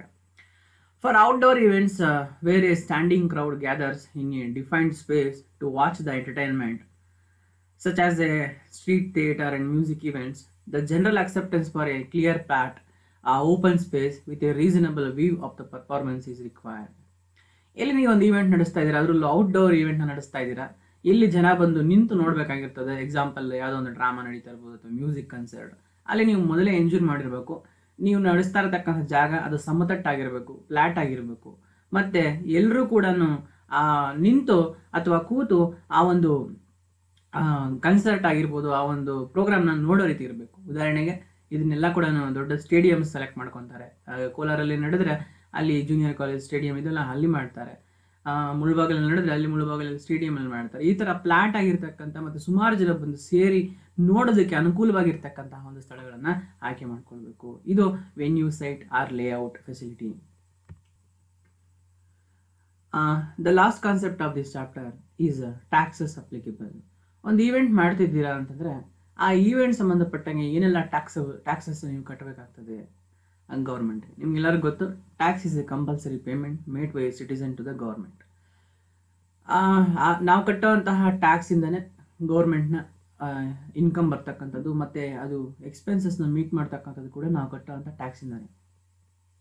ಈಗ ಒಂದು ಈವೆಂಟ್ ಪ್ರತಿಯೊಬ್ಬರು ಕೂಡ ಒಂದು ಟ್ಯಾಕ್ಸ್ ಕಟ್ಟಬೇಕು, ನಿಮ್ಗೆ ಗೊತ್ತಿದೆ ಆಯಿತಾ. ಬಿಸ್ನೆಸ್ ಮಾಡೋರು ಬಿಸ್ನೆಸ್ ಆ್ಯಂಡ್ ಪ್ರೊಫೆಷನ್ ಟ್ಯಾಕ್ಸ್ ಕಟ್ಟಬೇಕು, ಸ್ಯಾಲ್ರಿ ತೊಗೊಂಡ್ರೆ ಇನ್ಕಮ್ ಫ್ರಮ್ ಸ್ಯಾಲ್ರಿ ಕಟ್ಟಬೇಕು, ಹೌಸ್ ಪ್ರಾಪರ್ಟಿಯಿಂದ ರೆಂಟ್ ತಗೊಂಡ್ರೆ ಇನ್ಕಮ್ ಫ್ರಮ್ ಹೌಸ್ ಪ್ರಾಪರ್ಟಿ ಕಟ್ಟಬೇಕು, ಕ್ಯಾಪಿಟಲ್ ಗೇನ್ ಯಾವುದೋ ಒಂದು ಅಸೆಟ್ನ ಮಾರಿ ಕ್ಯಾಪಿಟಲ್ ಅಸೆಟ್ನ ಮಾರಿ ನಿಮಗೆ ಗೇನ್ ಬಂದರೆ ಇನ್ಕಮ್ ಫ್ರಮ್ ಕ್ಯಾಪಿಟಲ್ ಗೇನ್ ಕಟ್ಟಬೇಕು. ನೀವು ಲಾಟ್ರಿ ಆರ್ಸ್ ರೇಸ್ ಅಲ್ಲಿ ದುಡ್ಡು ತಗೊಂಡ್ರೂ ಕೂಡ you want to pay other tax. ಈ ಥರ ಎಲ್ಲ ಇದೆ. ಈ ರೀತಿ ಇರುವಾಗ ಒಬ್ಬ ಈವೆಂಟ್ ಮ್ಯಾನೇಜ್ ಮಾಡ್ತಕ್ಕಂಥ ಕಂಪನಿ ಯಾವೆಲ್ಲ ಟ್ಯಾಕ್ಸಸ್ನ ಕಟ್ಟಬೇಕಾಗ್ತದೆ ಅಂದರೆ ನಾವಿಲ್ಲಿ ಡಿಸ್ಕಸ್ ಮಾಡೋಣ. ಮೊದಲನೇದಾಗಿ it want to pay service tax. ಈಗ ಈ ಎಲ್ಲ ಟ್ಯಾಕ್ಸಸ್ನ ಅಬಾಲಿಷ್ ಮಾಡಿ GST ಮಾಡಿದ್ದಾರೆ, ಗೂಡ್ಸ್ ಆ್ಯಂಡ್ ಸರ್ವಿಸ್ ಟ್ಯಾಕ್ಸ್ ಮಾಡಿದ್ದಾರೆ. ಆದರೆ GST ಬರೋಕ್ಕೆ ಮೊದಲು ಇದನ್ನು ಬೇರೆ ರೀತಿಯಾಗಿ ಕರೀತಾ ಇದ್ರು, service tax, entertainment tax, commercial tax ಅಂತ. ಈಗ ಅವೆಲ್ಲವನ್ನು ಅಬಾಲಿಷ್ ಮಾಡಿ ಒಂದೇ ಟ್ಯಾಕ್ಸ್ ಮಾಡಿದ್ದಾರೆ GST ಅಂತ. ನಾನು ಆದರೂ ಕೂಡ ಒಂದು ವ್ಯೂ ಪಾಯಿಂಟ್ ಅಥವಾ ನಾಲೆಜ್ ಪಾಯಿಂಟ್ ಆಫ್ ವ್ಯೂವಲ್ಲಿ ನಾನು ಹಳೆಯ ರೀತಿಯಲ್ಲಿ ಡಿಸ್ಕಸ್ ಮಾಡ್ತೀನಿ. ಬಟ್ ತಿಳ್ಕೊಳ್ಳಿ, ಈಗ ಅವೆಲ್ಲ ಇಲ್ಲ, ಅದ್ರ ಬದಲು ಅದರ ಜಾಗದಲ್ಲಿ GST ಇದೆ. Okay. Service tax. Service tax has been imposed on event management services provided by the event management professionals formed to any client for any event conducted, provided that the following conditions are taken care of. So ಒಂದು event management ಏನು ಸರ್ವಿಸಸ್ನ provide ಮಾಡುತ್ತೆ ಆ services ಮೇಲೆ tax ಕಟ್ತಾರೆ. ಈಗ ನೀವು ಹೋಗ್ಬಿಟ್ಟು ನೋಡಬೇಕು, ಹೋಟೆಲಲ್ಲಿ ಹೋಗ್ಬಿಟ್ಟು ಒಂದು ಟೀನ ಕಾಫಿನ ಕುಡಿದ್ರೆ ಬಿಲ್ ಕೊಡ್ತಾನೆ. ಎಸ್ಪೆಷಲಿ ರೆಸ್ಟೋರೆಂಟ್ಸ್ಗೂ ಅಥವಾ ಕೆಫೆ ಹೋದ್ರೆ ಅಲ್ಲಿ ಬಿಲ್ ಕೊಡ್ತಾನೆ. ಅಲ್ಲಿ ಒಂದು 50 ರೂಪಾಯಿ ಇದ್ದರೆ ಏನು ಒಂದು ಕಾಫಿ ಬೆಲೆ, ಅದ್ರ ಮೇಲೆ 5% ಸರ್ವಿಸ್ ಟ್ಯಾಕ್ಸ್ ಇರುತ್ತೆ. ಸೆಂಟ್ರಲ್ ಸೇಲ್ಸ್ ಟ್ಯಾಕ್ಸ್ ಅಂತೆ, ಆಮೇಲೆ ಸೆಂಟ್ರಲ್ ಆ್ಯಂಡ್ ಸ್ಟೇಟ್ ಎಲ್ಲ ಮಿಕ್ಸ್ ಮಾಡಿ ಒಂದು 10 ರೂಪಾಯಿ ಇರುತ್ತೆ. ಸೊ ಅದು 60 ರೂಪಾಯಿ ಆಗುತ್ತೆ. ಇಲ್ಲಿ ಏನಪ್ಪ ಅಂದರೆ ಅವನು ಕೊಟ್ಟು ಪ್ರೊವೈಡ್ ಮಾಡಿದ ನಮಗೆ ಸರ್ವಿಸ್ ಕಾಫಿ, ಅದ್ರ ಮೇಲೆ ಕೂಡ ಟ್ಯಾಕ್ಸ್ ಇದೆ. ಅದು ಎಂಥ ಟ್ಯಾಕ್ಸ್? ಅದು service tax. So like this. So there has to be a sponsor and there has to be an event manager. Event should be managed, organized. Sometimes they will provide as services. So ಅದ್ರ ಮೇಲೆ ಕೂಡ tax ಹಾಕ್ತಾರೆ. Sales tax ಇರುತ್ತೆ ಆಯಿತಾ, ಅದು separate ಇರುತ್ತೆ, ಅದು watt, value added tax ಅಂತ. ಅದ್ರ apart from that service tax ಕೂಡ ಅವರು ನಮಗೆ ಚಾರ್ಜ್ ಮಾಡ್ತಾರೆ. For the whatever service you provided, ಅದು 50 ರೂಪಾಯಿ ಇದ್ದರೆ ಅದ್ರ ಮೇಲೆ ಒಂದು 5%, ಸೊ ಇಲ್ಲ 10%. ಈ ಥರ services depending on the services they will charge a tax. ಈ ಒಂದು ಸರ್ವಿಸ್ ಟ್ಯಾಕ್ಸ್ ಇರ್ತದೆ. Next tax commercial tax and entertainment tax and excise tax, ಈ ಥರ ಇರ್ತವೆ. ಮೊದಲನೇದಾಗಿ commercial tax. Commercial tax is calculated on a percentage basis and varies from place to place and state to state. It is calculated on basis of estimated number of ticket to be sold. ಇಲ್ಲಿ commercial tax ಅನ್ನೋದು ಒಂದು ಸ್ಟೇಟ್ಗೆ ಇನ್ನೊಂದು ಸ್ಟೇಟ್ಗೆ ಬದಲಾಗ್ತಾ ಇರ್ತದೆ. ನೀವು ಯಾವುದೊಂದು event ಮಾಡ್ತಿದ್ದೀರಿ, ಅಲ್ಲಿ ಟಿಕೆಟ್ಸ್ನ ಅನಿಸ್ತಿದ್ದೀರಿ ನೀವು, ಐ ಮೀನ್ ಏನೋ ಒಂದು ಈವೆಂಟಿಗೆ ಟಿಕೆಟ್ಸ್ ಇದ್ದಾವೆ, ಟಿಕೆಟ್ ತೊಗೊಂಡು ಹೋಗ್ಬೇಕು. ಈಗ ಎಷ್ಟು ಟಿಕೆಟ್ಸ್ನ ನೀವು ಸೇಲ್ ಮಾಡಿದ್ದೀರಾ, ಪರ್ ಟಿಕೆಟ್ ಎಷ್ಟು ಅಂತ ಹೇಳ್ಬಿಟ್ಟು ಕಮರ್ಷಿಯಲ್ ಟ್ಯಾಕ್ಸ್ನ ಅವರು ಚಾರ್ಜ್ ಮಾಡ್ತಾರೆ. ಈಗ ಫಿಲಿಮ್ಗೆ ಹೋಗ್ತೀರಾ, ಅಲ್ಲಿ ಟಿಕೆಟ್ಸ್ ಸೇಲ್ ಆಗ್ತವೆ. ಸೊ ಒಂದು ಟಿಕೆಟ್ಗೆ ಇಷ್ಟು ಟ್ಯಾಕ್ಸ್ ಅಂತ ಹೇಳ್ಬಿಟ್ಟು ಕಟ್ಟಬೇಕಾಗ್ತದೆ. ಸೊ ಸರ್ವಿಸ್ ಟ್ಯಾಕ್ಸ್ ಆಯಿತು, ಕಮರ್ಷಿಯಲ್ ಟ್ಯಾಕ್ಸ್ ಆಯಿತು. Next one entertainment tax. Entertainment taxes are to be paid for amusement facilities and entertainment events. Value added tax, a value added tax VAT, is a type of consumption tax that is placed on a product event whenever value is added, the stage of a production and at the final sale of execution. The amount of value added tax user pays the cost less any the cost material. So ಇಲ್ಲಿ ನಾವು ಗಮನಿಸ್ತಾ ಇದ್ದೀವಿ. So commercial tax ಕಟ್ಟಬೇಕು, entertainment tax ಕಟ್ಟಬೇಕು. ಅಂದರೆ ಇಲ್ಲೇನಾದರೂ ಒಂದು ಮನರಂಜನಾತ್ಮಕವಾಗಿರ್ತಕ್ಕಂಥ ಒಂದು ಚಟುವಟಿಕೆ ನಡೀತಾ ಇದೆ ಅಂತಂದರೆ, ಅಮ್ಯೂಸ್ಮೆಂಟ್ಸ್ ಆಯಿತಾ, ಈ ಜಾಯಿಂಟ್ ವೀಲು ಆಯಿತಾ, ಇವೆಲ್ಲ ಬರ್ತಾವಲ್ವ. ಸೊ ಅವುಗಳ ಮೇಲೆ ಕೂಡ ಆ ಒಂದು ಸರ್ವಿಸಸ್ ಕೊಡ್ತಾ ಇದ್ರೆ ಕೂಡ, ನೀವು ಎಂಟರ್ಟೈನ್ಮೆಂಟ್ ಮಾಡ್ತಾ ಇದ್ರೆ ಕೂಡ ಅದ್ರ ಮೇಲೆ ಕೂಡ ನೀವು ಟ್ಯಾಕ್ಸ್ ಕಟ್ಟಬೇಕಾಗುತ್ತೆ. ನೆಕ್ಸ್ಟು ಯಾವುದಾದ್ರು ಒಂದು ಪ್ರಾಡಕ್ಟ್ಸ್ ನೀವು ಮಾರ್ತಾ ಇದ್ದೀರಾ ಅಂತಂದರೆ ಆ ಒಂದು ಪ್ಲೇಸಲ್ಲಿ ಅದ್ರ ಮೇಲೆ ವ್ಯಾಟ್, ವ್ಯಾಲ್ಯೂ ಆಡೆಡ್ ಟ್ಯಾಕ್ಸ್ನ ಕಟ್ಟಬೇಕಾಗುತ್ತೆ. ಅಥವಾ ನಾವು ಸೇಲ್ಸ್ ಟ್ಯಾಕ್ಸ್ ಅಂತ ಹೇಳ್ಬಿಟ್ಟು ಕರಿತೀವಿ, ವ್ಯಾಲ್ಯೂ ಆಡೆಡ್ ಟ್ಯಾಕ್ಸ್ ಕೂಡ ಕಟ್ಟಬೇಕಾಗುತ್ತೆ. Next one finally excise tax. Central excise duty is an indirect tax levied on those goods which are manufactured in India and are meant for home consumption. It has also been imposed on event conducted in India. So ಒಂದು ಏನಾಗುತ್ತೆ, ನೀವೇ ತಯಾರು ಮಾಡಿರ್ತಕ್ಕಂಥ ಒಂದು ಪ್ರಾಡಕ್ಟ್ಸ್ನ, ಕೆಲವು ಪ್ರಾಡಕ್ಟ್ಸ್ನ ನೀವೇ ತಯಾರು ಮಾಡಿ ನೀವೇ ಮಾರ್ತಿರ್ತೀರ ಇಲ್ಲಿ ಆ ಒಂದು ಓಪನ್ ಏರಿಯಾದಲ್ಲಿ, ಆ ಈವೆಂಟಲ್ಲಿ. ಇಲ್ಲೋ ಪರ್ಚೇಸ್ ಮಾಡ್ಕೊಂಡು ತೊಗೊಂಡು ಬಂದಿದ್ರೆ ಅದ್ರ ಮೇಲೆ ವ್ಯಾಟ್ ಕಟ್ಟಬೇಕು. ಪರ್ಚೇಸ್ ಮಾಡಿದಿರ ನೀವೇ ಸ್ವಂತ ತಯಾರು ಮಾಡಿ ಮಾಡ್ತಾ ಇದ್ದಾರೆ ಅಂದ್ರೆ ಅದ್ರ ಮೇಲೆ ಎಕ್ಸೈಸ್ ಡ್ಯೂಟಿನ ಕಟ್ಟಬೇಕಾಗ್ತದೆ. So this and all the following taxes you want to pay. ಯಾವುದೋ service tax, commercial tax, entertainment tax, VAT, ಆಮೇಲೆ ಎಕ್ಸೈಸ್ ಡ್ಯೂಟಿ. ಸ್ನೇಹಿತರೆ, ಇದಿಷ್ಟು ನಿಮ್ಮ ಯೂನಿಟ್ 2 ಮತ್ತು ಪ್ರಿನ್ಸಿಪಲ್ಸ್ ಆಫ್ ಈವೆಂಟ್ ಮ್ಯಾನೇಜ್ಮೆಂಟಲ್ಲಿ lecture series 2 procedures of event management. ಮುಂದಿನ ಲೆಕ್ಚರ್ ಸೀರೀಸ್ 3ರಲ್ಲಿ ನಾವು ಇನ್ನೊಂದು ಹೊಸ ಚಾಪ್ಟರ್ ಜೊತೆ ಯೂನಿಟ್ 3 ಅದನ್ನು ಡಿಸ್ಕಸ್ ಮಾಡೋಣ. ಎಲ್ಲರಿಗೂ ಒಳ್ಳೆಯದಾಗಲಿ. Thanks for watching. Jai Hind.